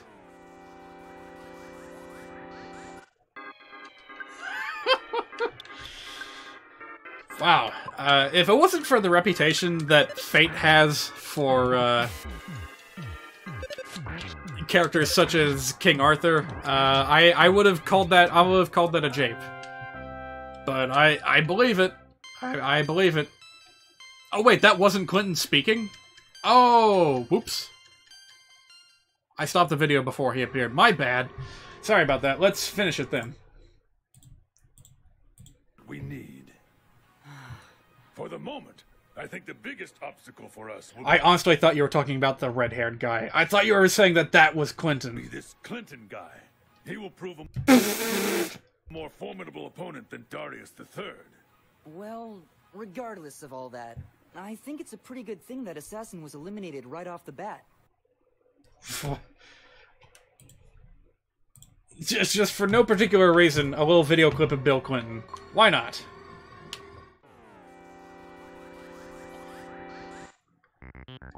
Nope, not dealing with any nuclear power robots, no siree. Fate Zero is set in 1994. Oh, cool. You know what else is set in the 90s? The early 90s? Hang on a minute, let me find this real quick.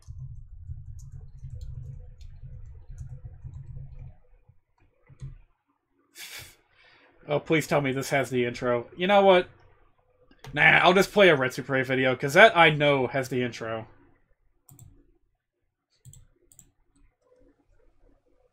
Just so many of these to choose from. It's a gold mine. I love conical boobies. Did Clinton make a lot of video games or something? What the hell? So. It's no big... We're watching a new video for every fight in this dungeon. Wait, what did I just run into? Oh, another Starman. Well, we're in for a long trip, so we gotta have these videos to keep us company. Otherwise, we'll lose our goddamn minds before we've even fought a single Starman Super.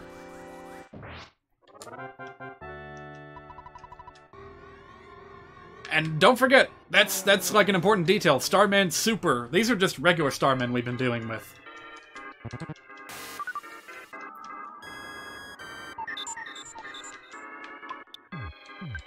Yep, I don't want to deal with you guys.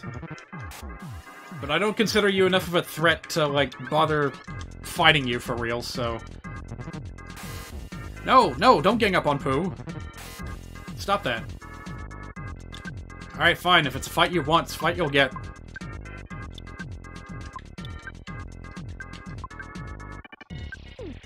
For God's sake, Pooh, please survive.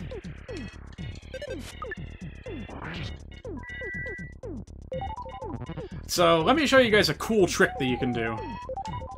If you end up in a fight with an atomic power robot, and you want to try and benefit off of it a little bit, you can have Pooh transform into the robot, and he will randomly do that fuel resupply thing that the robot does. And if he does, that's a full health. That's a full heal to whoever gets targeted.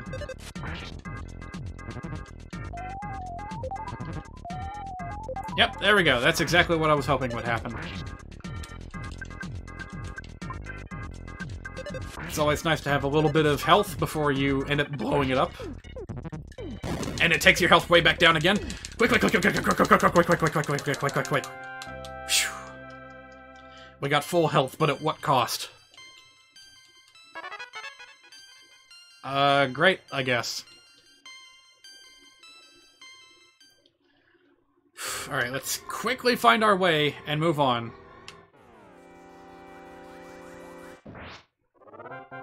Alright, well, at least we can do this.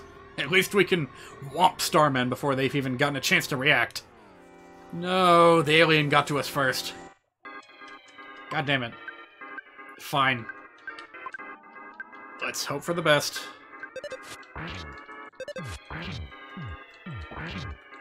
Yes!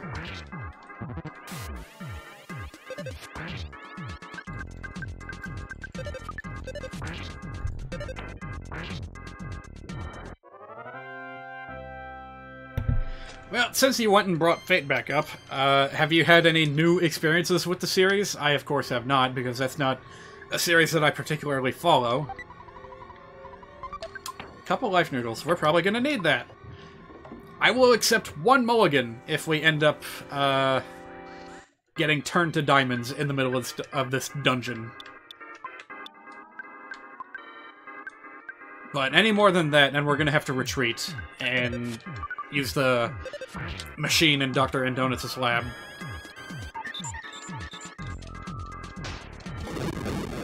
PK Fire, fine. I can recover from PK Fire. Just please don't hit me with anything worse.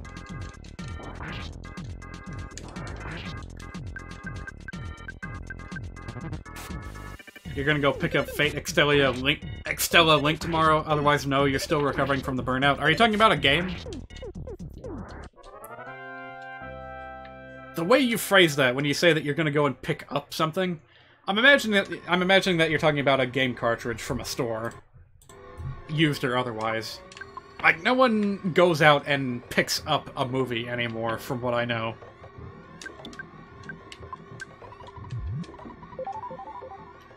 I could be wrong, though. It's a pre-order? Gotcha. Oh, a completely new game, huh? Well, let me know what your impressions of it are. I doubt that I'll be... Jesus! I doubt I'll be trying it out myself, but you never know.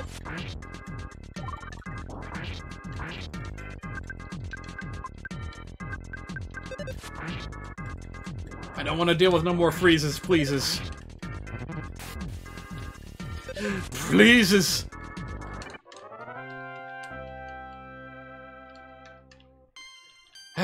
Now, you might use the phrase, go and pick up, in the context of a movie if Blockbuster was still a thing, and other video rental services. But I don't think very many people fool around with that anymore. You're sure it's sold just for having Astolfo as a playable character? Like, I know that that character's popular, but I want to believe... I want to believe that that's not, like, the core fan base for Fate. Is Astolfo fans. But again, I could be wrong. What do I know?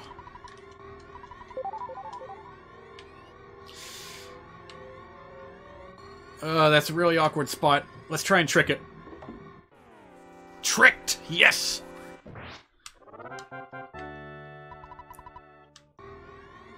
It is? That is the core fan base? Oh, god damn it. Fine. Fine. Shit! I missed! No! I got it anyway. Whew. So there he is. The notorious Starman Super. Who we will not be engaging. We're just gonna take a quick peek at it. See if he's got what we want. Because, by the way, when Jeff uses the spy ability, you can see if the enemy is holding an item or not. And in this case, that's a no. So we're just gonna run. That boy single-handedly has more fan art than most characters you've seen. Fair enough. Fair enough. And I know darn well, too, I can't get away from it. Whether I'm looking for it or not. Okay, there we go. If it wasn't for the fact that they came with friends, this would be a relatively easy experience.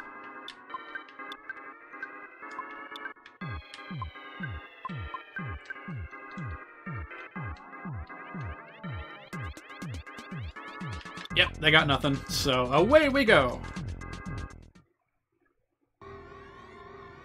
So I guess now's a good time to change my Twitch title. Let's go ahead and do that.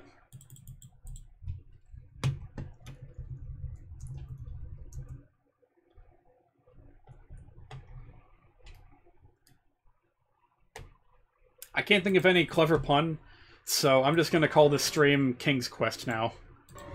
Because that's what it is. We're on the quest for the Sword of Kings! And some other things. Because check it out, we got a present box, and inside there's a broken harmonica!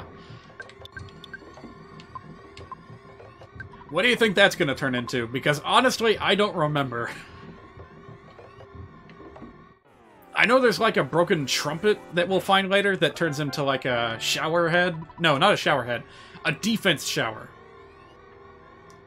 And that'll really come in handy. Alright, we can one-hit kill Starman, but not Starman Supers. Gotcha.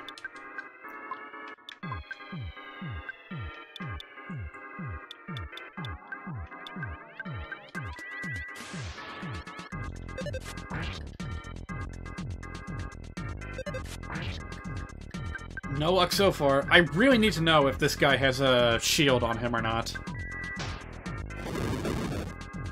It's a power shield! Well, I'm glad I found that out before trying anything crazy. Alright, note to self, do not use offensive PSI on Starman Supers.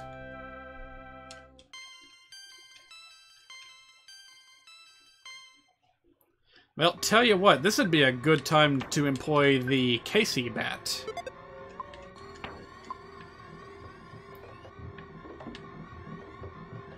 Maybe we can get that other enemy to despawn.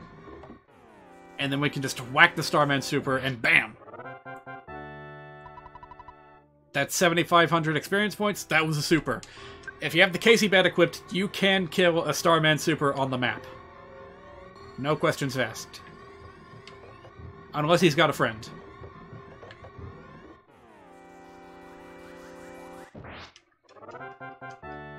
Now, if we can pull it off this way, we might have a substantially easier time getting the Sword of Kings than if we were just trying to do the fights legit.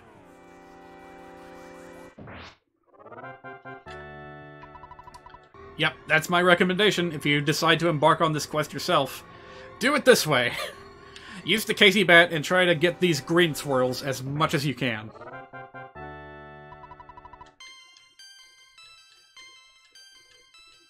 You know what? I should have some kind of counter, but unfortunately I can't just, like... I don't know how to rig one up. If anyone happens to know how to rig up a counter really quickly, where I can just, like, push a button, and then I'll have a number displayed on my stream that'll just go up, that'd be really useful. Uh-oh, uh-oh, uh-oh. It's more than one of them.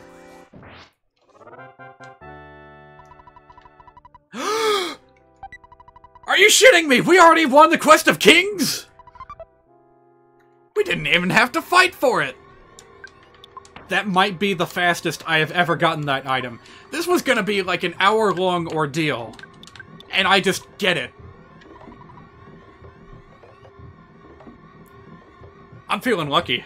I think I'm gonna go all in on the next gacha pull on Fire Emblem Heroes. Like, golly, this is supposed to be like a trial that brings people together in the quest for the best, like, rare drop in all of EarthBound. And I say that as if it's gonna make a big difference, but it doesn't really. It's only 30 points of offense, but goddammit, it's special. The ritual has been passed. No, don't. Oh, I just mean I'm going all in with the currency that I already have. I'm not gonna be blowing, like, $200 trying to get King Kanegas. Oh, shit. Nah, it's just gonna be, like... What? What's 60 divided by wait.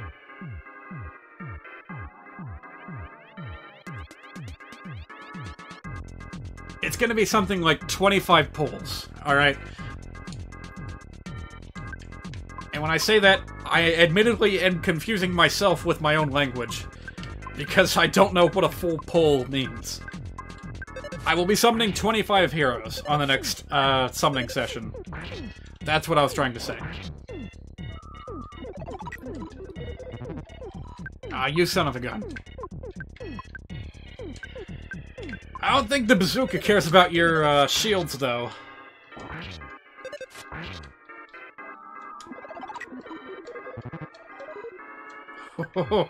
Oh, that's the kind of game you want to play, eh?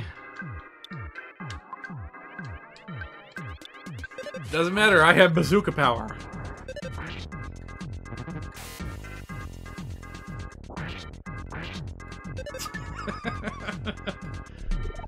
Oh god, that's so weird that enemies can use the sudden guts pill.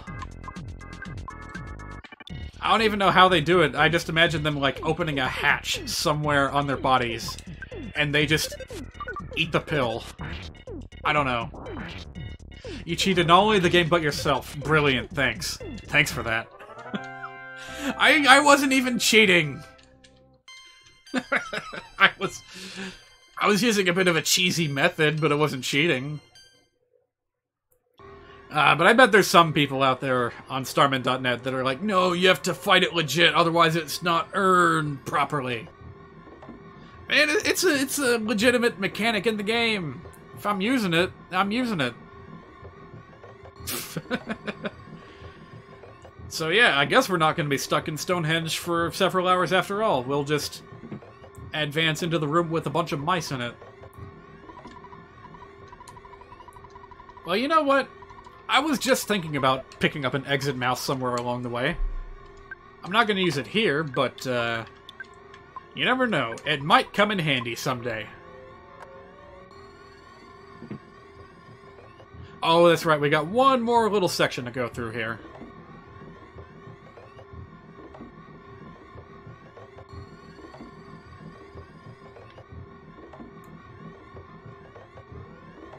I got... This gives me a Donkey Kong Country feeling.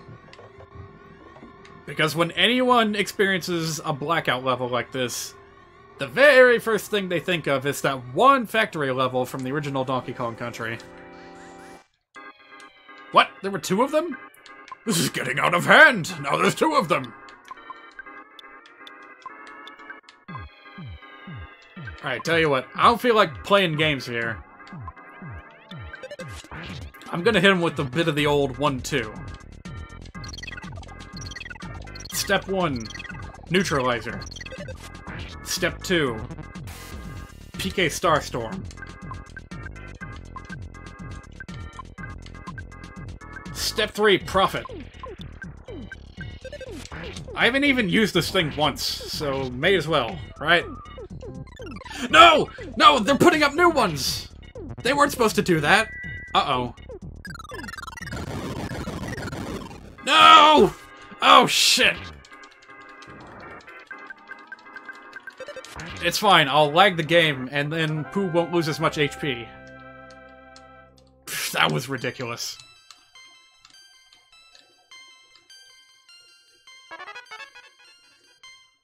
Power shields are no joke, man. Pixie bracelet. Alright, interesting. Blocks hypnosis. Alright, I guess. Is it better than the Diamond Band? It sure is. It's going on Paula.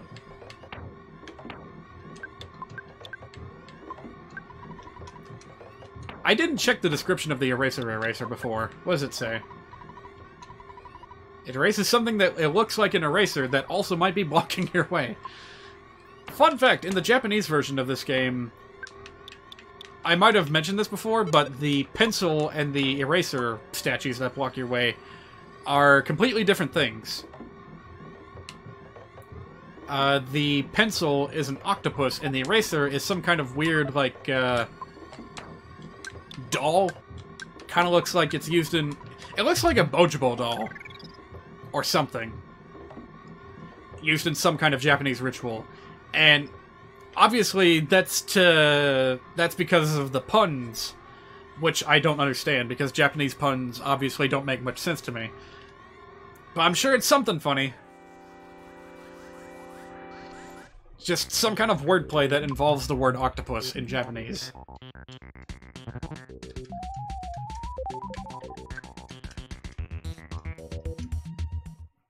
May I make a suggestion? Run. There it is, I found a broken trumpet.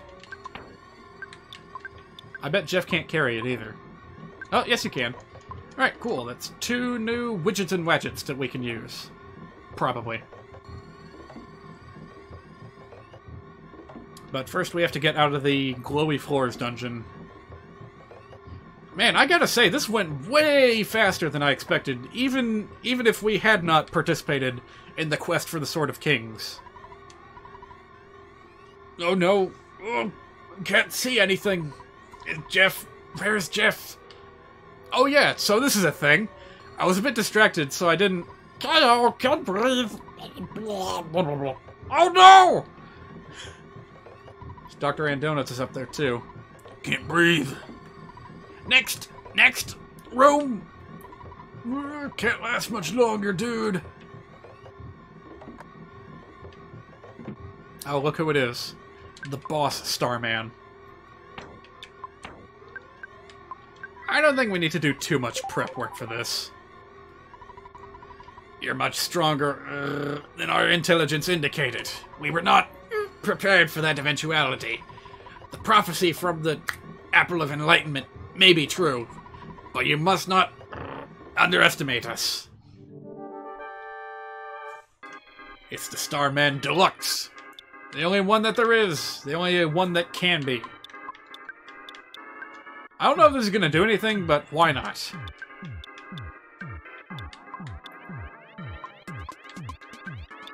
See, something in my gut is just telling me, it's just screaming to me, that all bosses from this point forward are gonna have some kind of nasty shield.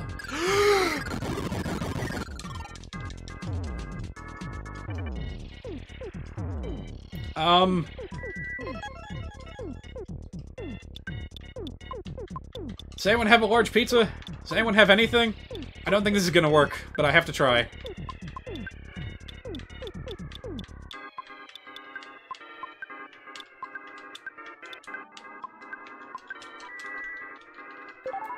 Who's gonna live and who's gonna die? Paula's gonna die. You cannot spam that! You are not allowed to spam that! What the fuck? No! No, this is... No!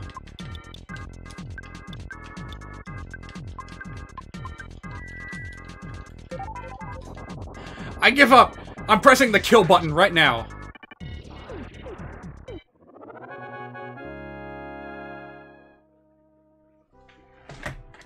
Wow, I was not expecting that kind of an onslaught. Well, congratulations, Jeff, Pooh. You're the only survivors.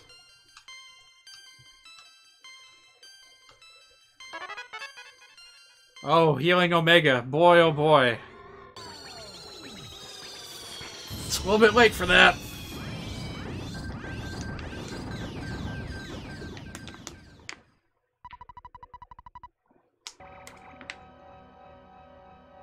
Whoa, what's this sound?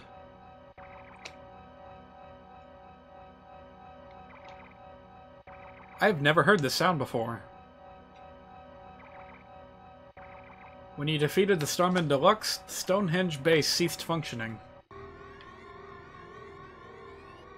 Well, boy oh boy, that sure was something, wasn't it?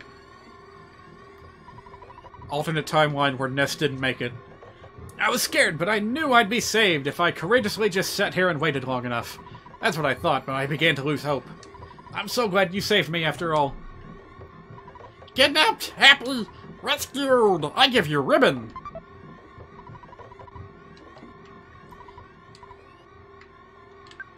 That's nice. I'm just gonna put it in the pocket of my dead friend, thanks. I expected there to be about a 7% chance that you would rescue me. I just thought it was a good opportunity to meet Mr. Saturn. I also got to meet Dr. Andonuts. See you. What do you mean, see you? I just rescued you. A thank you would be more appropriate. What? You're looking for the book Overcoming Shyness? I returned it to the Odette Library. Please use the book to help the Shy Tenda tribe. Anyway, because I knew you, I had an incredible experience. Wow! I was kidnapped by some of Gygas's toadies. By the way, no matter how hard you check the Onet library, it will not have that book until after you rescue Apple Kid. Don't ask how that works. Since our imprisonment is now over, I want to start on this faith disorder as soon as possible. Oh, I almost forgot to thank you. Thank you. Don't worry about us. You've got important things to do. Well, at least he remembered. I was kidnapped while milking a cow on the farm. I didn't think they'd get a ransom by kidnapping little old me. Jeff, buddy, oh me, oh my. You came to rescue me, pal! Oh, Pooh? I'm Tony. I'm Jeff's best friend. I've known him for the longest time. Pooh? Would he have said Ness if he wasn't dead? This is the happiest moment of my life. No matter what happens, I will live 10,000 years. Thanks for all that you've done, dude. To answer your question, I did save, but even so, that would have been a long trip back.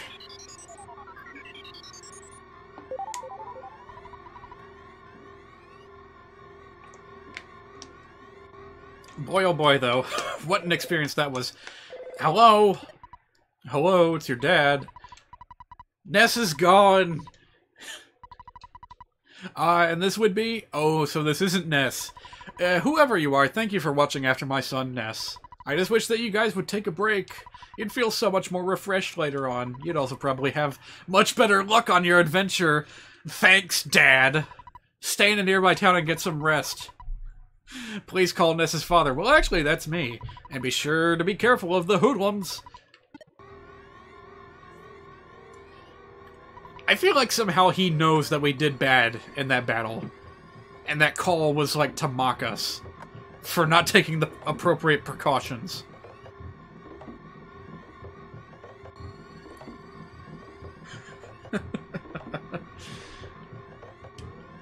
Wouldn't this be an interesting twist on the adventure, though? If something nasty happened to Ness and Paula, and it had to just be Jeff and the Prince off on their own little adventure.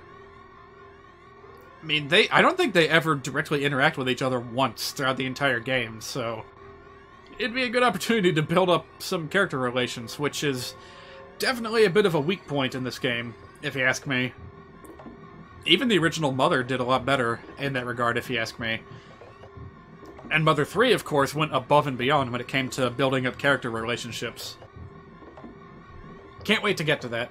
Vinny just did some Mother 3 corruptions last Sunday, by the way. Might be worth checking out. I hear there's a new child involved. Maybe don't check it out after all. I don't know, that's all I could infer from the thumbnail. There was some kind of naked smiling sprite on it that like wasn't wearing any clothes or a hat.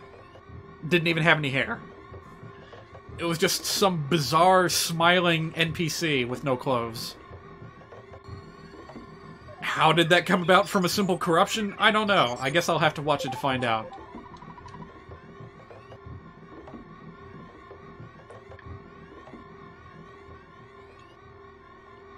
I wonder if... You know what? A corruption video on Mother 3 would not be complete if Vinny didn't somehow stumble upon the unused final boss representing, like, Gygas. Yeah, spoilers. Gygas is technically not a part of Mother 3. Like, when we finish him in this game, he's gone for good. The existential threat of Gigagas is averted. Of course, that doesn't mean that there is no antagonist in Mother 3. There most certainly is.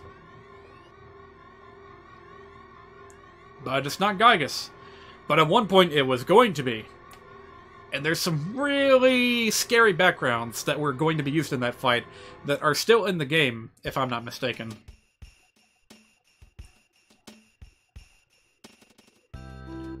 So anyway, I really hope that Vinny found out about that. Otherwise, the experience is going to feel incomplete.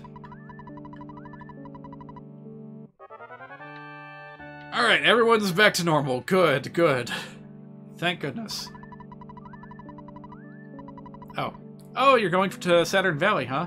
Alright, cool.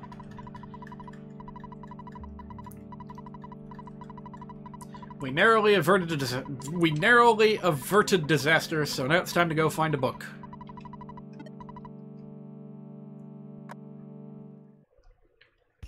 Seriously, though, he should have just had it on his person and given it to you. So as not to create this, like, plot hole where a book is mysteriously missing from a library until a certain person gets rescued from a bubble. And then all of a sudden it's just there. So, alright, here we are again.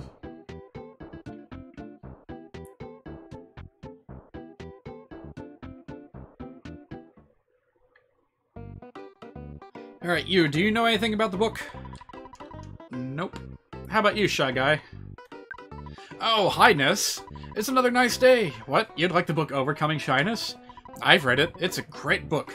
So you want to overcome shyness also? You should be able to find it on the bookcase. Well, it should be here somewhere.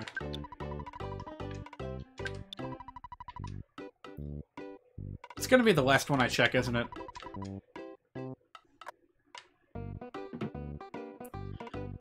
This is such a silly quest.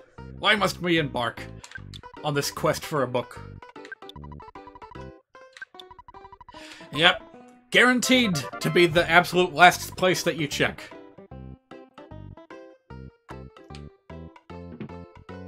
That's just how it always goes. What does the game have to say about this book? Helps one overcome shyness. That's it? Alright then. This book should be required reading for any quiet, shy person. And that's it.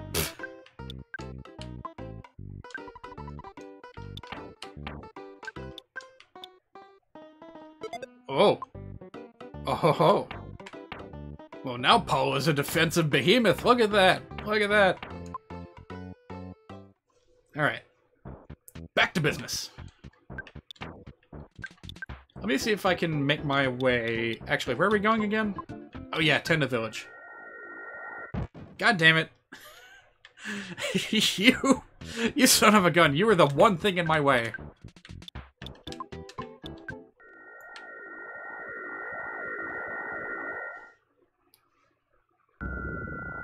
Alright, here we go.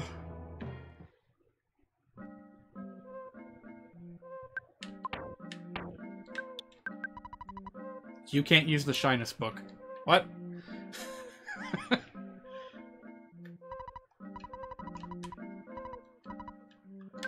Alright, you.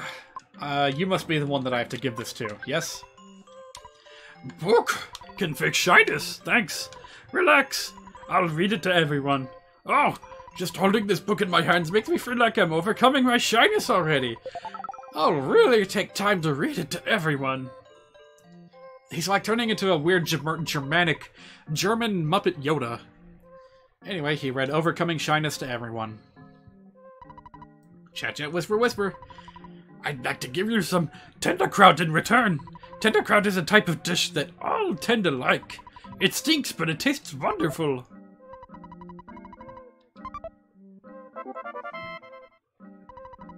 Alright, so it's like sauerkraut, but it's made from who knows... I guess this is one photo op that you can never escape, no matter how hard you try. Congratulations, you have overcome shyness.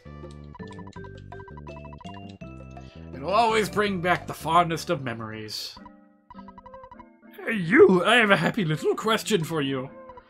Matt, are you sure that this is the correct player's name? If it is not right, you can change it. Nah, that's good, that's good. Matt, are you sure it's what you want? Are you happy with the name? Are you absolutely certain? Yeah, I thought that you had made up your mind. What a weird question. Since we overcame our shyness, I'll give you a bag of Dragonite. Take it. Thanks. So long, I say goodbye.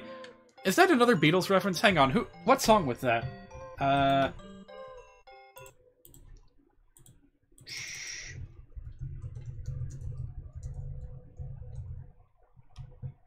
Yeah, there's literally a Beatles song called Hello Goodbye, and it kind of goes like that. You say hello, but I say goodbye, or something like that. No, wait, wasn't it backwards? Like, you say goodbye, but I say hello, hello, hello? Something like that. Would you like some tea? Drink! Alright, man, let's have some tea. We're gonna make it smoking hot, and we're gonna have a good time tonight.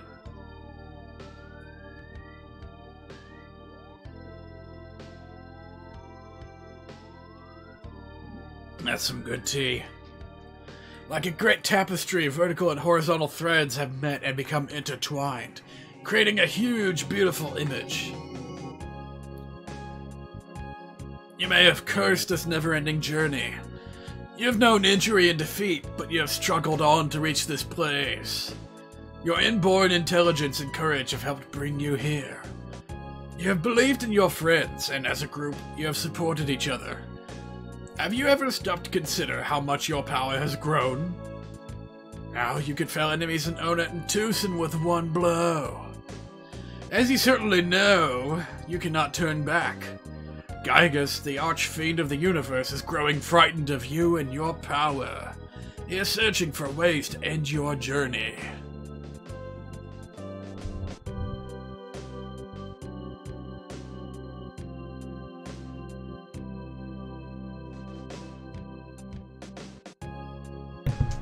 From here, the challenge grows, and your adventure will take you beyond anything you have ever imagined. You are drawing near to Gygus. Remember, when you are suffering hardships, your enemy is also struggling.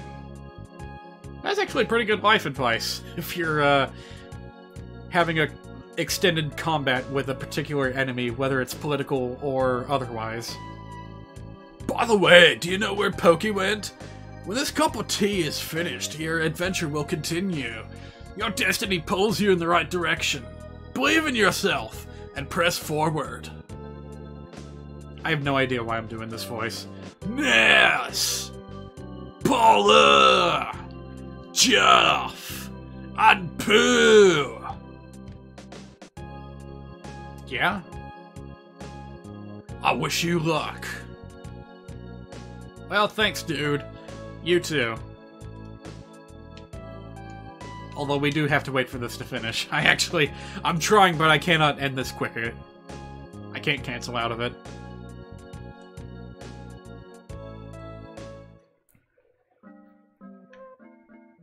That was some good tea, let me tell you. Do we need healing? You never know.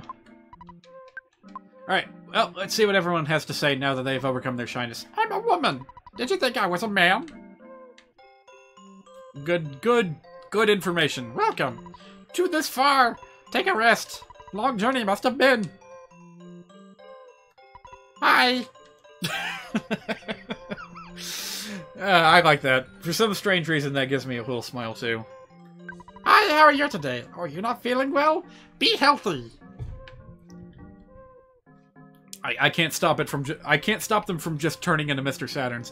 Underground, very large area. Exist. Dinosaurs. Big, scary. Lost underworld. Stone. There he is. Talks lots. Hey, you. I like the Horn of Life. Give me the Horn of Life. I give you something. Look at list. Only 2 of those things I would really want. So you give him a Horn of Life, and he gives you 1 item from the list. So you gotta trade him like 7 or 8 total if you want that Hall of Fame bat. No thanks, I'm good. I'll save my money. Recently everyone is able to talk a lot, so I've lost my identity. Alright, you. Big, strong, quiet tender. Move rock. Powerful. So everyone. Oh, I got it. Yeah! Good. My power! Oh, inspiring! You know, this would be a pretty good candidate for, silly characters to raise to DBZ levels of power. A la Shaggy Rogers. This guy's got a face. Good evening. I'm a talking rock. But the rocks around here don't talk too much. The rock that talks the most is deep down in the labyrinth a ways ahead. In the lost underworld. Don't forget to talk to the rock. It's important. Do we have time for one more dungeon? Do we have the resources for one more dungeon? Maybe.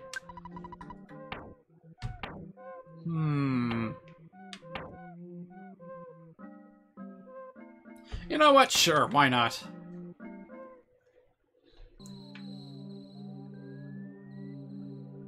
Hello there, little friend. I haven't seen you in a long time. There it is! It's the Fobby! Famous the world over from such podcasts as Fobbies Are Borange. Here he is, live in studio. To bring us little of value, but that's okay. At least they try.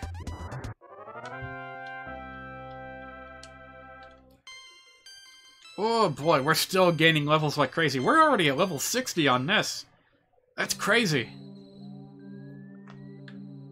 Alright, we do have a little bit of a labyrinth type situation here. We're gonna have to be careful not to get too lost.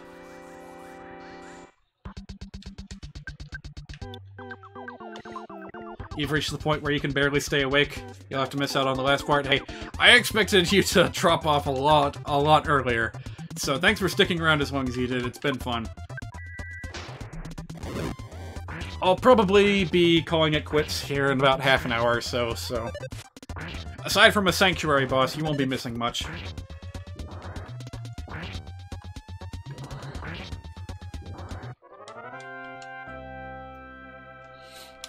Yeah, this is probably a good time to leave, to be perfectly honest with you. Because, you know, Labyrinth is as Labyrinth do, in that it's going to be long and confusing. Especially if you want to find every item. Which I do. Does anyone need luck in particular? I guess we'll give it to Pooh, because why not?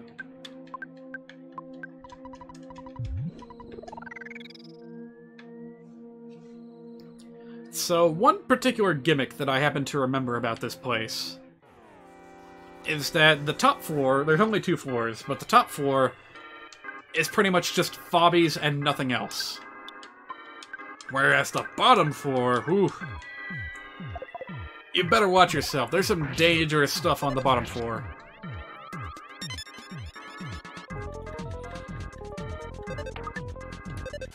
Even these guys can definitely be dangerous. Well, what am I saying? They were some of the most dangerous enemies back in Pink Cloud. Or whatever the name of that dungeon was.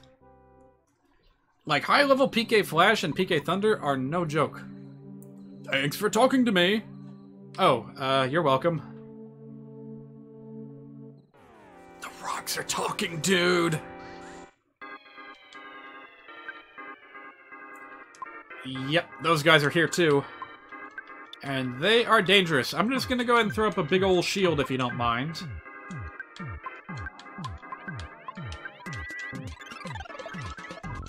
Let's see how well this works. So I was a little bit mistaken about how the PSI shields work. They do block against thunder, but only once, so... Huh?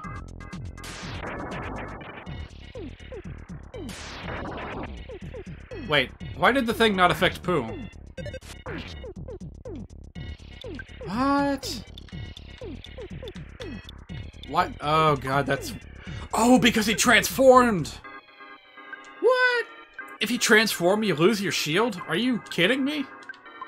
That's stupid.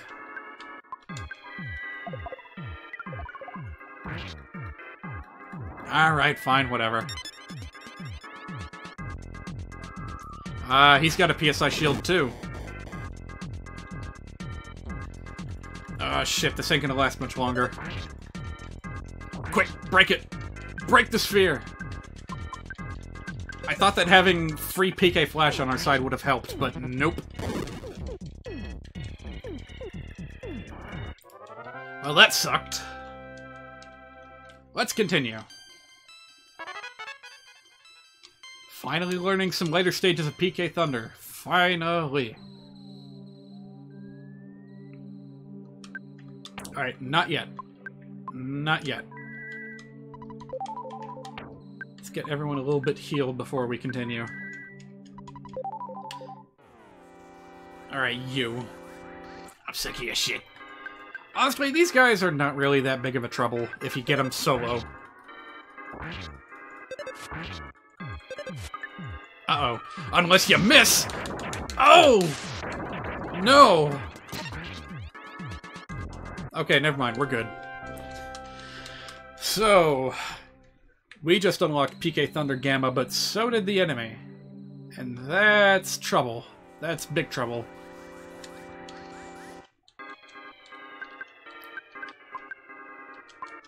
You know what? Screw subtlety. Let's just use PK Freeze every turn. Because we can! Ooh, lucky. Yeah, I'll take it. Ness has been missing so much that I almost thought that he still had the Casey bet equipped. Apparently not, but ugh. Ness, work on your aim, for God's sake.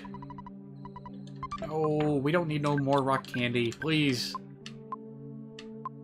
You know what? At this point, may as well just use it, I guess. Let's give it to Pooh. Why not?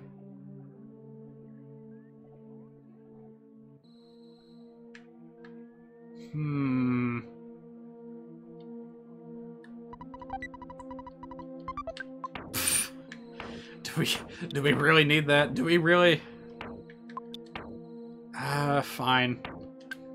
Let's just go ahead and use it. Isn't it only worth like 20 psychic points or something?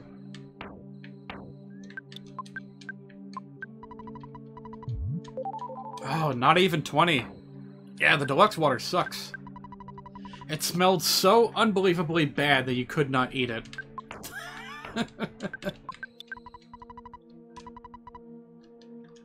Yep, just like sauerkraut. Only the sourest of kraut need apply.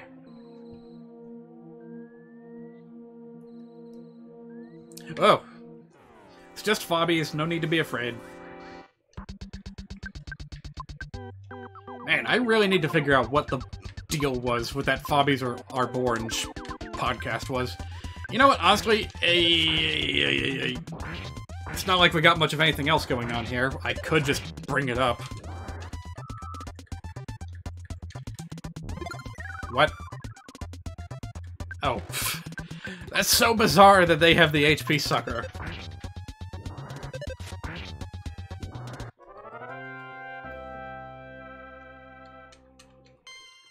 Jeff has it too, but I have not been using it all that much.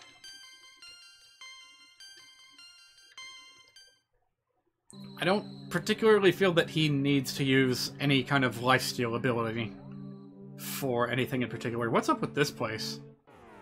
It's like sandwiched between two other caves.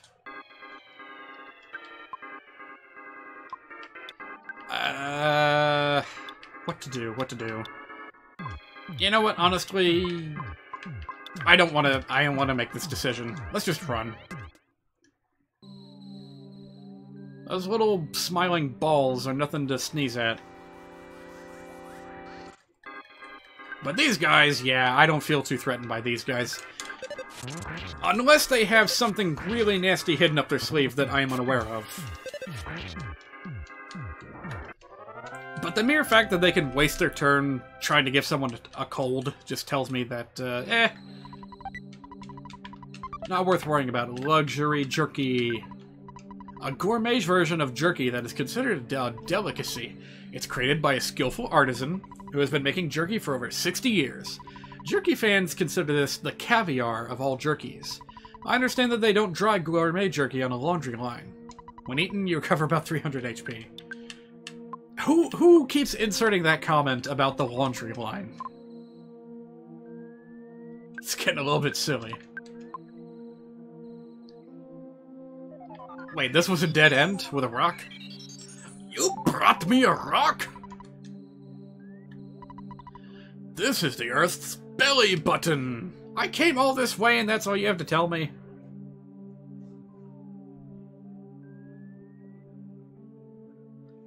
Alright, fine, whatever. Okay. Apparently there's more than just fobbies around here.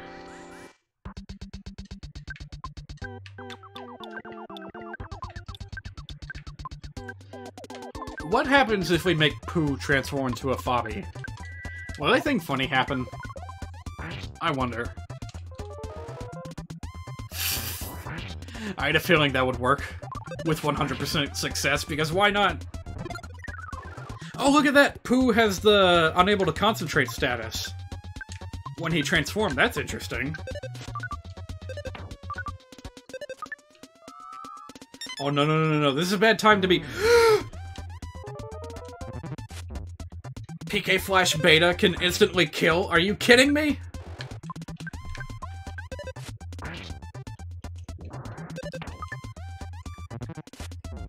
What were the odds of that happening? All that happening just now. 3 of my dudes missing in a row back to back. And then Ness getting instant killed by PK Thunder. I mean PK Flash. Like, seriously, what are the odds? God damn it, and the boss is literally right here.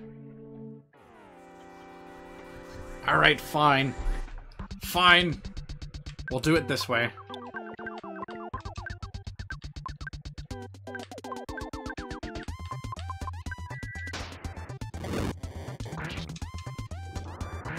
I've got life noodles to spare. It'll be fine.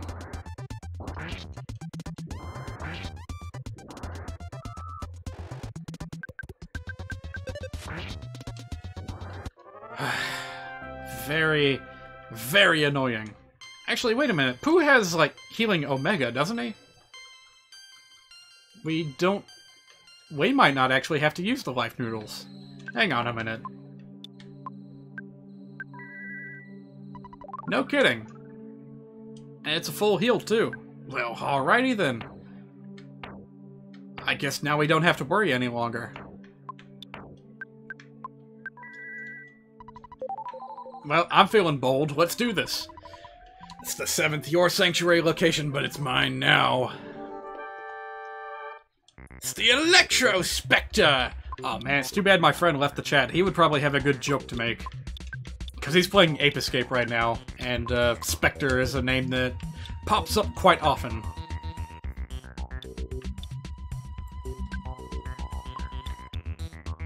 Alright, let us play this safely. I'm gonna use the neutralizer first and foremost, and we'll figure out what to do afterwards. Oh! No!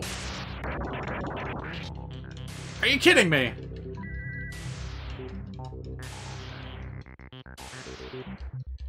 Well, that sucked.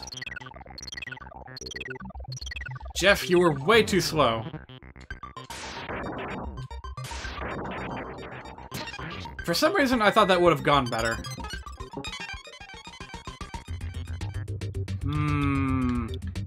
Yeah, I don't like that.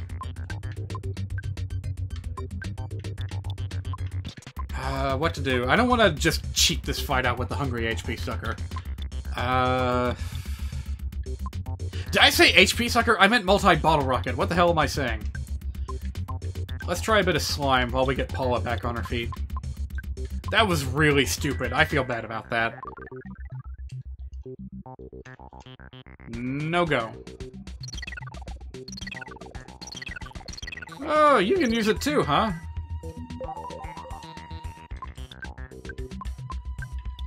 I don't care about that. I'm gonna put up a shield anyway.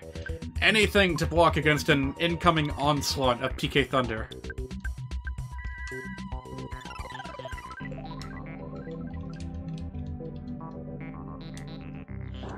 Also, I just realized, isn't this like the very first Sanctuary boss that doesn't use that one battle sound?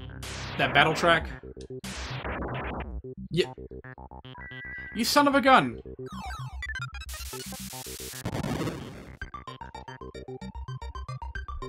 What is going on? I put up a shield. It should have blocked PK Thunder, but it didn't. And then I tried to attack with PK Dream, and it didn't work at all? Like, are you kidding me?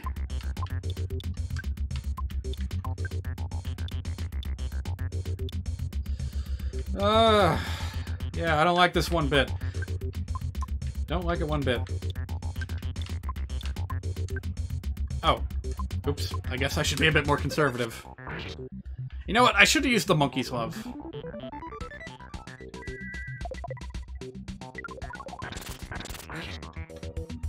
At least that would give me a little bit of a chance to block him from doing anything else. Yeah, PK moves just don't work all too well, but Freeze Gamma, I mean Omega, that works pretty well.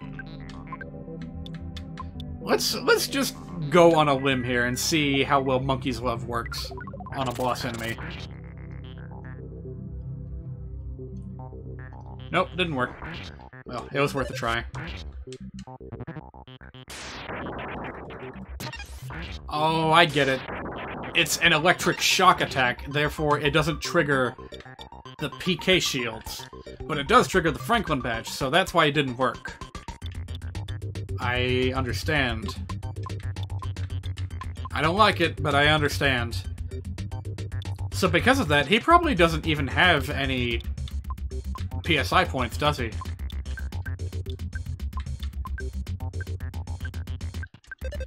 I got a feeling I'm close, so I'm just gonna wail on him.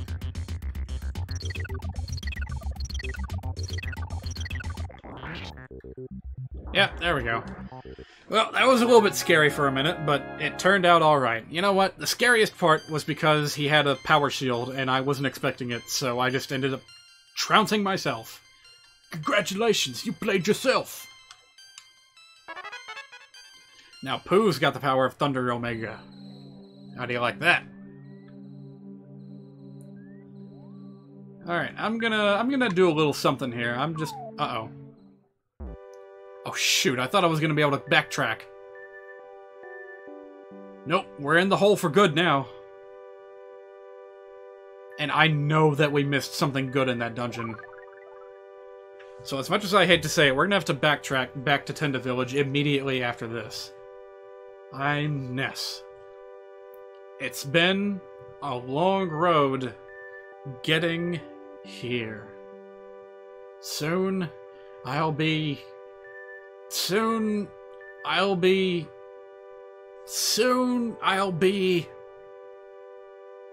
What will happen? What will happen to us? What's happening? My thoughts are being written out on the wall. Or are they? Hey, Vsauce, Michael here. Come to telling you about Lumine Hall.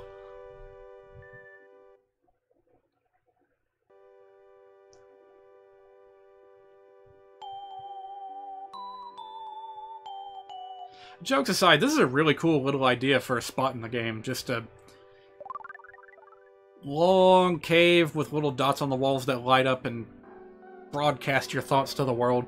Ness saw a vision of his father holding him. You know, come to think of it, all of Ness's, like, reflections from these sanctuary spots, they've all been, like, existential. Like, Ness looking in on himself.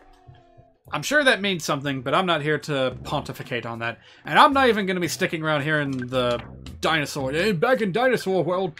No, we gotta go back, because I missed something really important. What's good? Hello, friend. Welcome to the chat. Welcome to EarthBound. I have good news for you. I have acquired the Sword of Kings relatively quickly. And I'm pretty proud of that. So we don't need to... We're done with Stonehenge. We don't need to go back there ever again. Not that we can. That's why we're here right now, instead of at Stonehenge. Jeff, you got 2 broken items you could be fixing. Are you telling me you don't feel like fixing either of them? Alright, fine. We'll fool around with those later. I don't think we need either of them right now. Alright, back in the hole.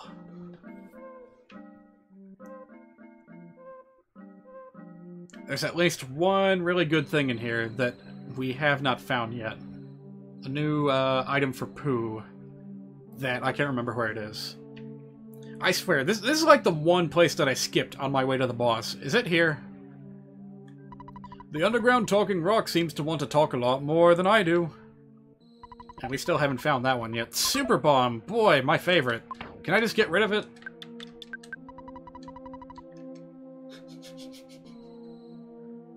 I love the fact that you can do this in this game. Just hold that up and someone will come running. Just... Whoa! Where'd you guys come from? Or at least that's what's supposed to happen.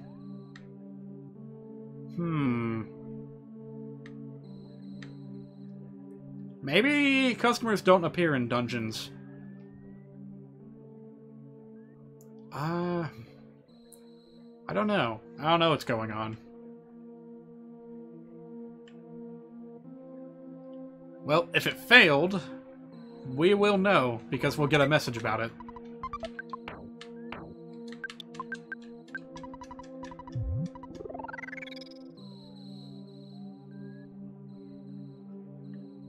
Nope, didn't mean to... these games. Hello? Hello! I saw your sign, and thought I should stop and buy something. I tried to find it, but no such luck. I think you should give this up and go home. If you took your business more seriously, you would be more considerate of your customers. Alright, fine. I guess it doesn't work. I got a feeling it's not gonna work in the Lost Underworld either, so... And I just picked that sign up, too. Darn it. Ugh.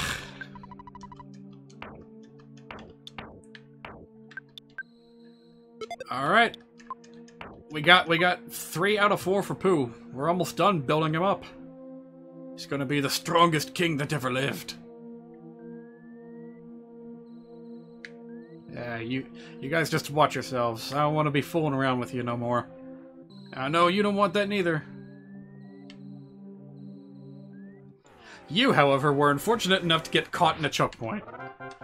Away with ye. Is there anything good in here? Nope. It's a trap hole. Just brings you back further from where you came.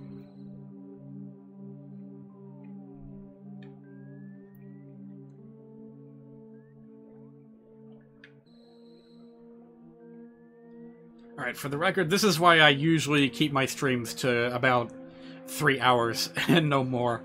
And that's because I, burn through all my topics of conversation too quickly.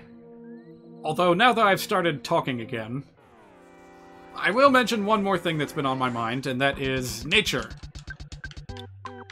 Which is probably a really boring topic to bring up here in the middle of nowhere, but it pertains to the next thing that I'm going to be streaming, so I'm going to talk about it anyway.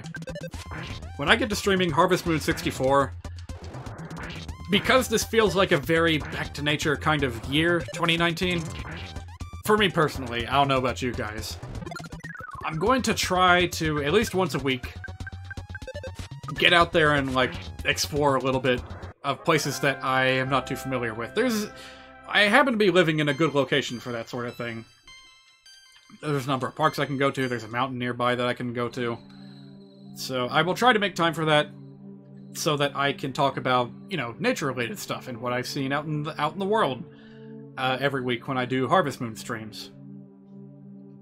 That's the plan going forward. We'll see if it sticks or not. Hello, Moonward, welcome to the chat. We're going to be wrapping up here, but here in the next, say, 10 minutes, but I'm glad to have you nonetheless. Whoa! It's a fobby party.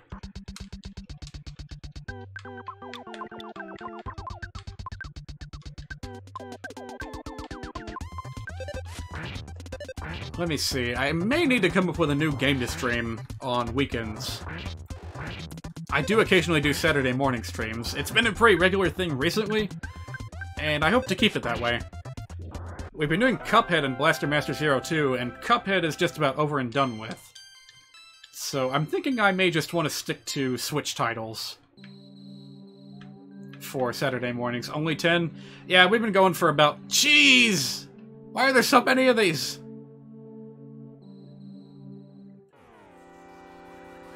It was lagging so badly I couldn't get any of them to turn around. But yeah, I've been going at this for about 3 hours, and I'm running out of things to say, so it seems like a pretty good time to be wrapping up for me. Plus, it's like 1 in the morning, where I am right now. Don't want to be making too much noise late at night.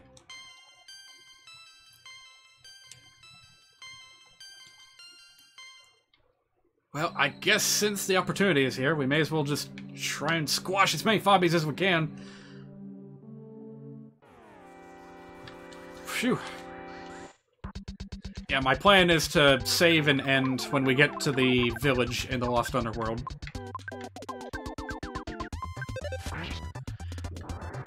Let me see. Yoshi's Crafted World might be a good game to stream on a Saturday morning. Either before or after the Blaster Master Zero 2 streams. Maybe after, because Blaster Master Zero 2 can be a bit of a stressful game. When it feels like it, when it starts getting really hard. Alright, there's at least one more item to get here. You do that, I'm going now. Alright, have a good night, friend. Ah, I've been here too. Wait, no, that's a good thing. That means all I have to do is work my way back around to where the boss was. Go a little bit further like I should have. And that should be all I need to do here.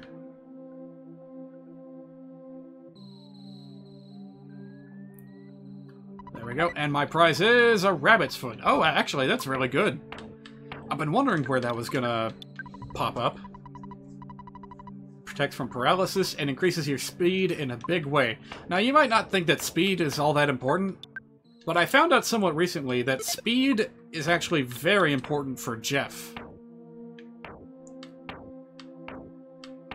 The obvious thing to do with that sort of speed is to, say, for example, use a neutralizer on a boss before Paula puts up a PSI shield or something like that.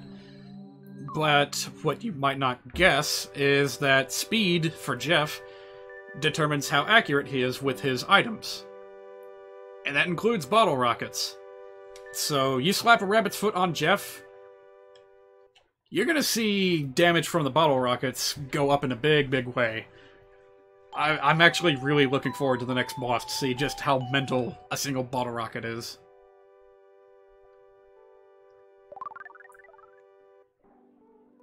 Alright, back to the Underworld. Speed is everything. Going first is a great thing. You ask anyone in the Pokemon community, and they will probably agree with you. Speed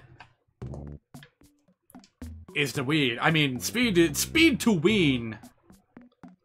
I have it wrong. Luck determines how many rockets hit. Really? Really? I always thought it was... Well, actually, up until like a week ago, I thought that it was completely random. Huh. Where did I read that bit about speed being important?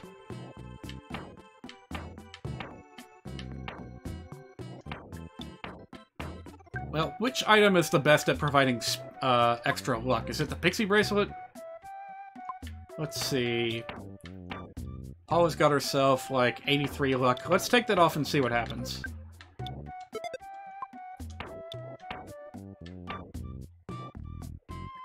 That's a little bit of luck. Well, tell you what, we'll go for both. Why not? Although we are a bit full on items. Alright, well, we will have to worry about that later, because we are literally full on everything. A customer is heading this way. I got a feeling they're not gonna actually make it, but may as well try. Luck is buffed a bit by coins. I'll take any bonus that I can find. Oh yeah, didn't we get like a Mr. Saturn thing? Oh no, wait, that was a Mr. Saturn ribbon. Never mind.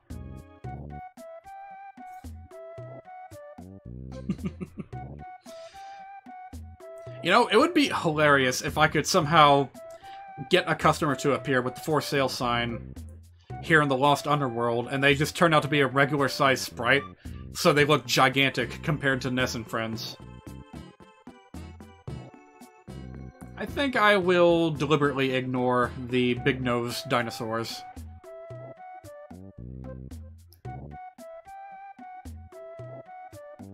The purple ones may be more difficult to kill, but they do have a rare chance of dropping a very good item. So I will take my chances. Oh gosh darn it. Alright, fine. I'm never gonna use these things anyway, so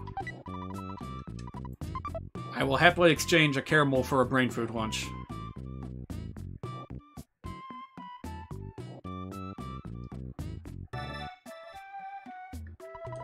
case of danger, evacuate here. Sure. What do you guys have to say? Will I ever find out? You're strange, but you smell good, so I'll tell you a secret. Did you feel the earthquake? Yeah, we have earthquakes here all the time. After an earthquake, the hot springs will erupt. The blue springs are good for recovering health, red springs are for healing paralysis, or drawing out poison, which I doubt you will ever have to worry about here in the Lost Underworld, where all the enemies are just like dinosaurs. That bird right there says strange things like hello and click, beep, beep, beep. Ring, ring.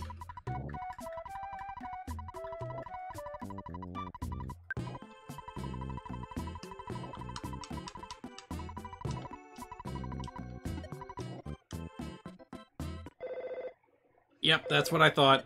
Yep. They try and try, but they just can't make it. I thought that for sale sign would be a good endgame investment option. But no. No, we're just gonna have to wait until we get to the village.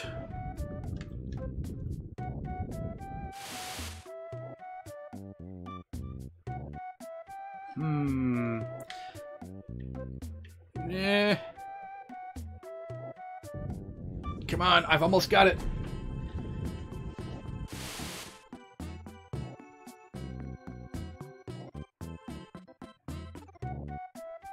IQ has a dual purpose. It's been recently found out that Jeff does not benefit any more than he needs to from IQ capsules, as he gains all his needed stats to repair items naturally. IQ determines how much psychic points the psychic party members gain the next level, so you usually give IQ capsules to Ness and Pooh. I see. I always thought that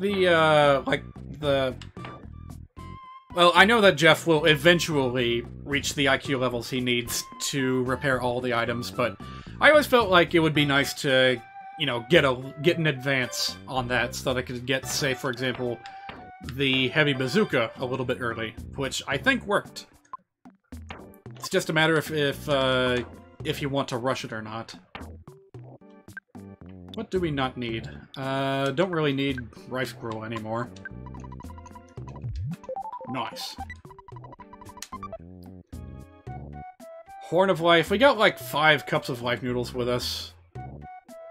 And Pooh now has the ability of healing Omega, so we really don't need any Horns of Life.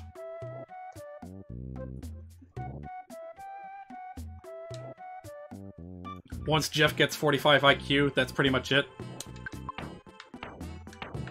Is that so? Well, in that case, we might have gone a little bit overboard.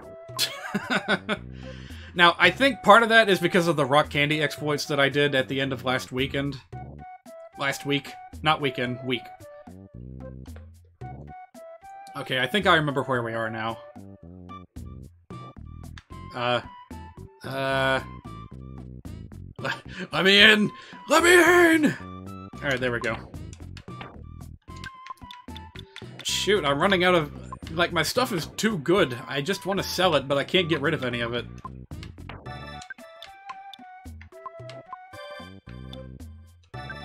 Don't really need the water anymore, do we?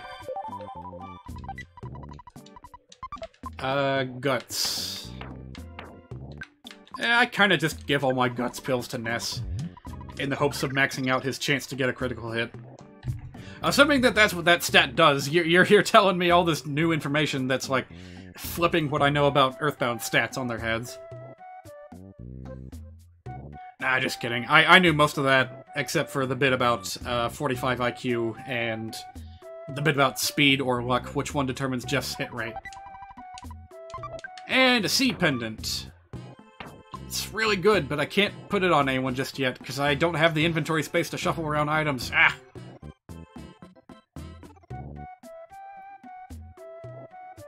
You have a story about rock candy from an experimental run of Uncut? Oh boy, what happens with it? Does it break the game? Does it break your stats? Do tell. Hey, little fella, what are you doing all the way out there? Chubby, obnoxious kid from some foreign country said something heart-rending, so I'm healing my wounds in the heart springs. The heart springs. It's where you go to recover your health. The heart springs.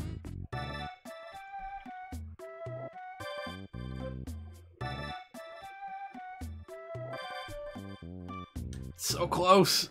Ugh. I almost want to use PSI Teleport just to move a little bit faster, but I feel like the last time I tried to do that in this area, in this game, I ended up mistakenly, like, going farther than I expected, and I just wound up warping and wasting my time.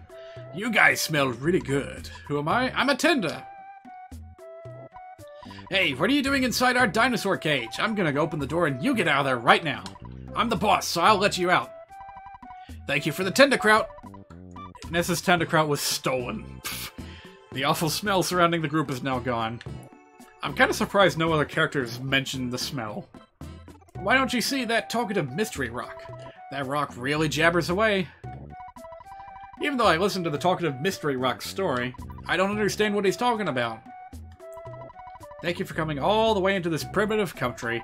You must be tired. To stay, it'll run you $400. For the sake of fixing an item or two, let's do it.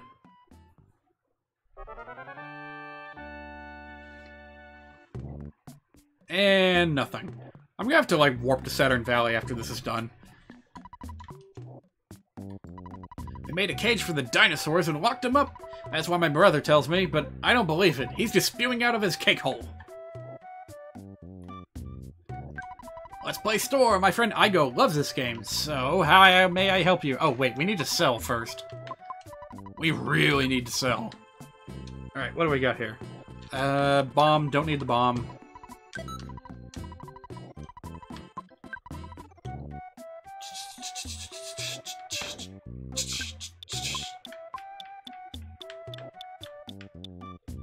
Talisman ribbon, officially outdated. Saturn ribbon, way better.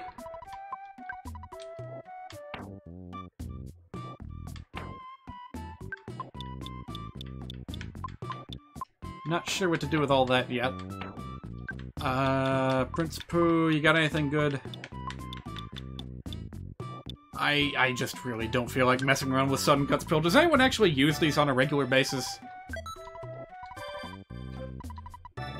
I'm only going to use it like once, probably, and maybe not even that. So I'm probably just going to sell all the Sudden Guts pills that I find from here on out. Alright, now let's buy some new weps.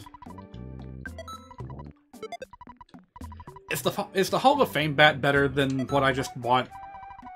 I'm not sure if I want to mess around with the little barter guy back in Tenda Village.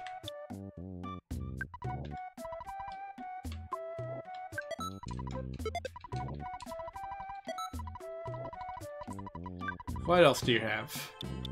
Oh, you sell Horn of Life. I don't have to go all the way back to Saturn Valley for that. And a shiny coin.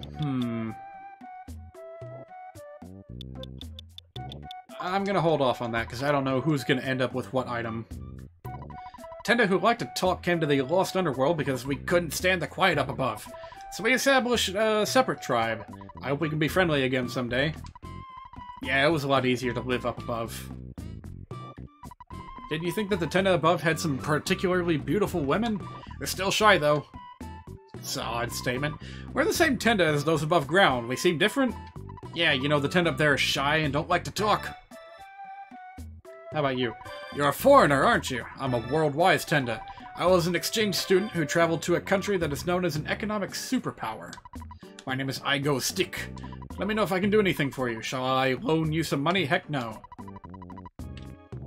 No siree, that's a ripoff. Don't feed the dinosaurs in the cage. Thank you. You were not. He was not technically. I gotta get my words straight if I'm gonna read this story. You were playing EarthBound Uncut. You had Buzz Buzz. You got rock candy. You abused it to hell and back. The party had like double stats of what they had in the end game. Ness had something like 1700 HP and 1300 psychic points, all in the name of science.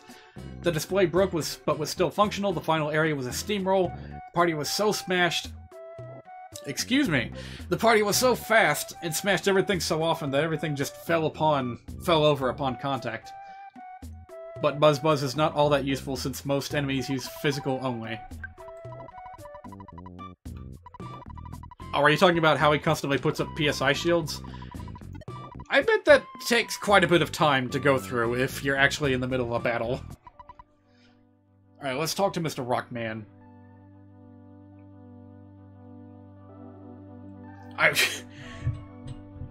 Sorry I didn't react too much to your story. I was expecting, like, the game to be broken, like, technically broken, like you caused a text box to freak out or something, but, I think you may have mentioned, the broken stats before, but even so, that's absolutely mental.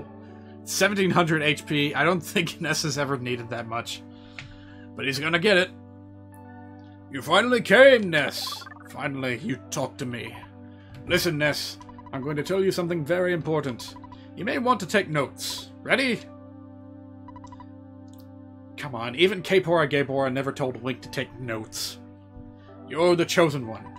Your destiny is not only yours, it's the destiny of the whole universe. There will be a time in which all of you in the universe will overlap each other. It's not necessary to understand now. Do you remember Giant Step in Onet? That is one of your sanctuary. It is a spot which gives you power, and allows you to realize all of your skills. There was a monster that protected it. The monster was influenced by the power of the place. You must have beaten those monsters. You must reach all of the 8 power spots in the world. When the Soundstone records the melodies of all 8 power spots, you can finally see your world. I'm telling you all of the power spots. 1. Giant Step in Onet.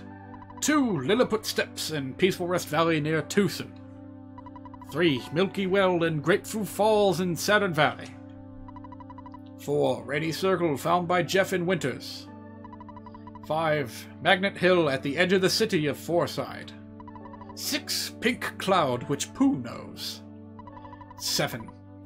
And Lumine Hole where the Shining Lichen lives in the cave. 8. A new place is now going to be opened up to you. Fire Spring, located southwest of here. Listen to the melodies of all 8 power spots. If you do not fail, you may upset Gygas's plans. Understand, Ness? The time will come. The time when the destiny of you and the whole universe will overlap. It is fast approaching. So I think if you opt not to talk to the rock, and actually go all the way to Fire Spring first, you will find it completely blocked off. Like, you cannot get inside until you talk to the rock. I don't know why I did that in the past, but I did. And that was what I remember. Enemies that had physical elemental attacks ignored the shield. So you're still saying that Buzz is not all that great, besides that first fight with the Starman Jr.? Oh. Well, I just came out of Stonehenge, where enemies were using PK Fire and PK Freeze. So I feel like in that instance, Buzz also would have been useful, but I get what you mean. PSI altogether is just not all that common. That's why I ditched the counter PSI unit almost immediately after I got it. Now, let me see here. What was I going to do?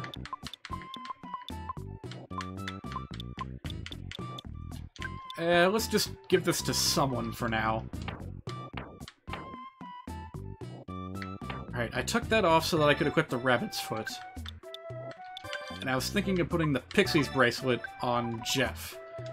See how good his luck improved. So it's about to go from 59 to...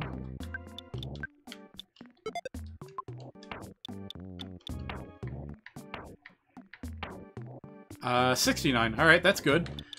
But the real question is the lucky coin better than the other thing? The neutralizer is far more useful than the counter psi unit. It's really useful because it always works. It's better than the shield killer too, in my opinion.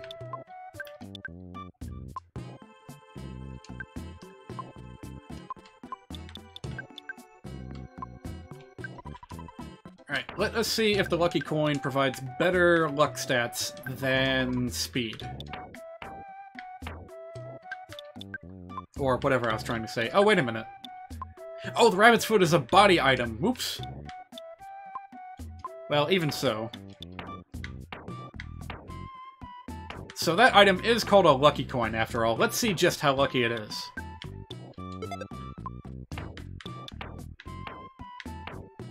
Nope, it's worse. It's about what I expected, really. Alright, let's go ahead and get the shiny coin for Ness. Yeah, that's right, the, lucky coin. That was... No, the souvenir coin. We found that in the deep darkness, right? So, no wonder it's better.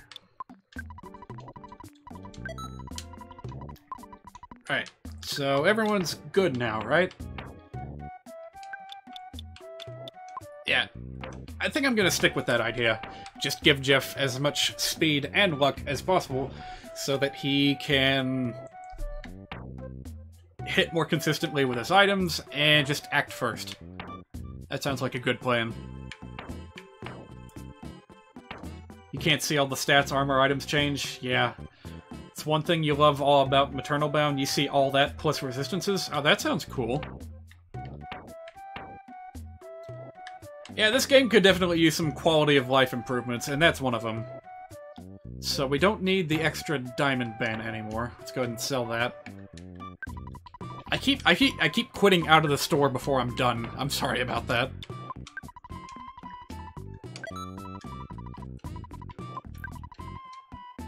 Anything else we don't need? I'll hold on to the PSI caramels just in case. Rain pendant. Hooray for ROM hacks, yeah. I think games on the whole are subject to be improved if they have a community that loves it and makes hacks for them. And I think that applies to a lot of games. Even more modern ones like Team Fortress 2. Like, I would not have stuck around with Team Fortress 2 for as long as I did if it wasn't for, what's the word? For, like, crazy custom maps and sounds. It's just fantastic. Alright, in anticipation for something that is upcoming, I'm going to give Ness the C pendant. We'll put it on Paula eventually, but for now, Ness gets it.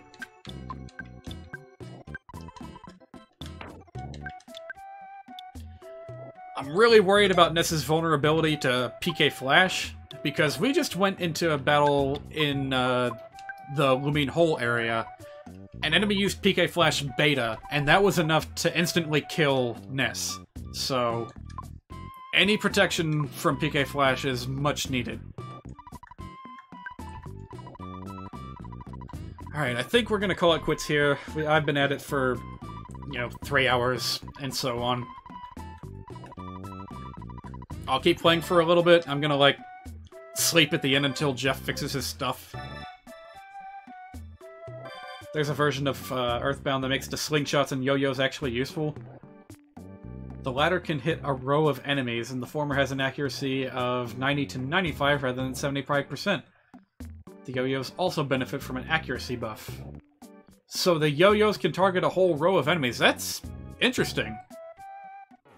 And I guess it kind of makes sense considering how Ness uses it in Smash Brothers. It kind of does like a sweeping motion. So I like that idea. That's pretty cool. Alright, these guys use PK Fire, if I'm not mistaken.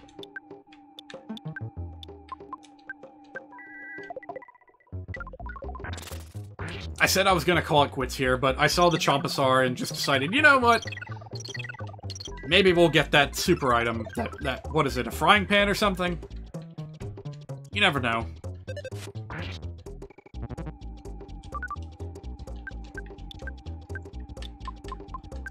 I'm gonna be going to Saturn Valley after this anyway, so it's fine.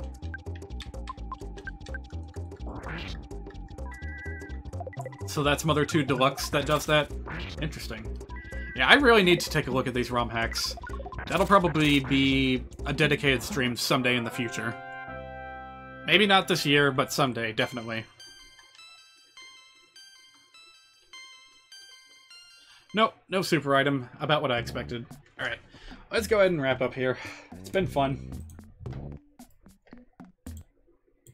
So, as usual, I will be streaming this coming weekend, this Saturday morning. Another combo of Cuphead and Blaster Master Zero 2. It's probably going to be the finale for Cuphead, so if you want to see that, come by and check it out. And then I will start planning what to do for my next Saturday morning game of choice, besides Blaster Master Zero 2. I'm actually planning on doing a Star Tropics stream in the near future. A friend of mine is interested in playing it with me on the NES Online, and she's very, very familiar with it, and I look forward to her, like, telling me all about her experiences with the game whilst I play through it, because I'm not too familiar with it. Look forward to that. That may be as early as next Friday, like not this coming Friday, but the Friday. No, I mean Saturday morning. The Saturday morning after this coming Saturday is what I meant to say. I'll keep you guys posted. Just watch the title that I put and the little like stream countdown. That'll be my way of letting you guys know. I may also post to Twitter about that. So, thanks for streaming. Well, thanks for watching. Thanks for coming by. It's always nice. It's always nice having people around here. And I'll see you guys this Saturday. Have a good week. And good night. Goodbye.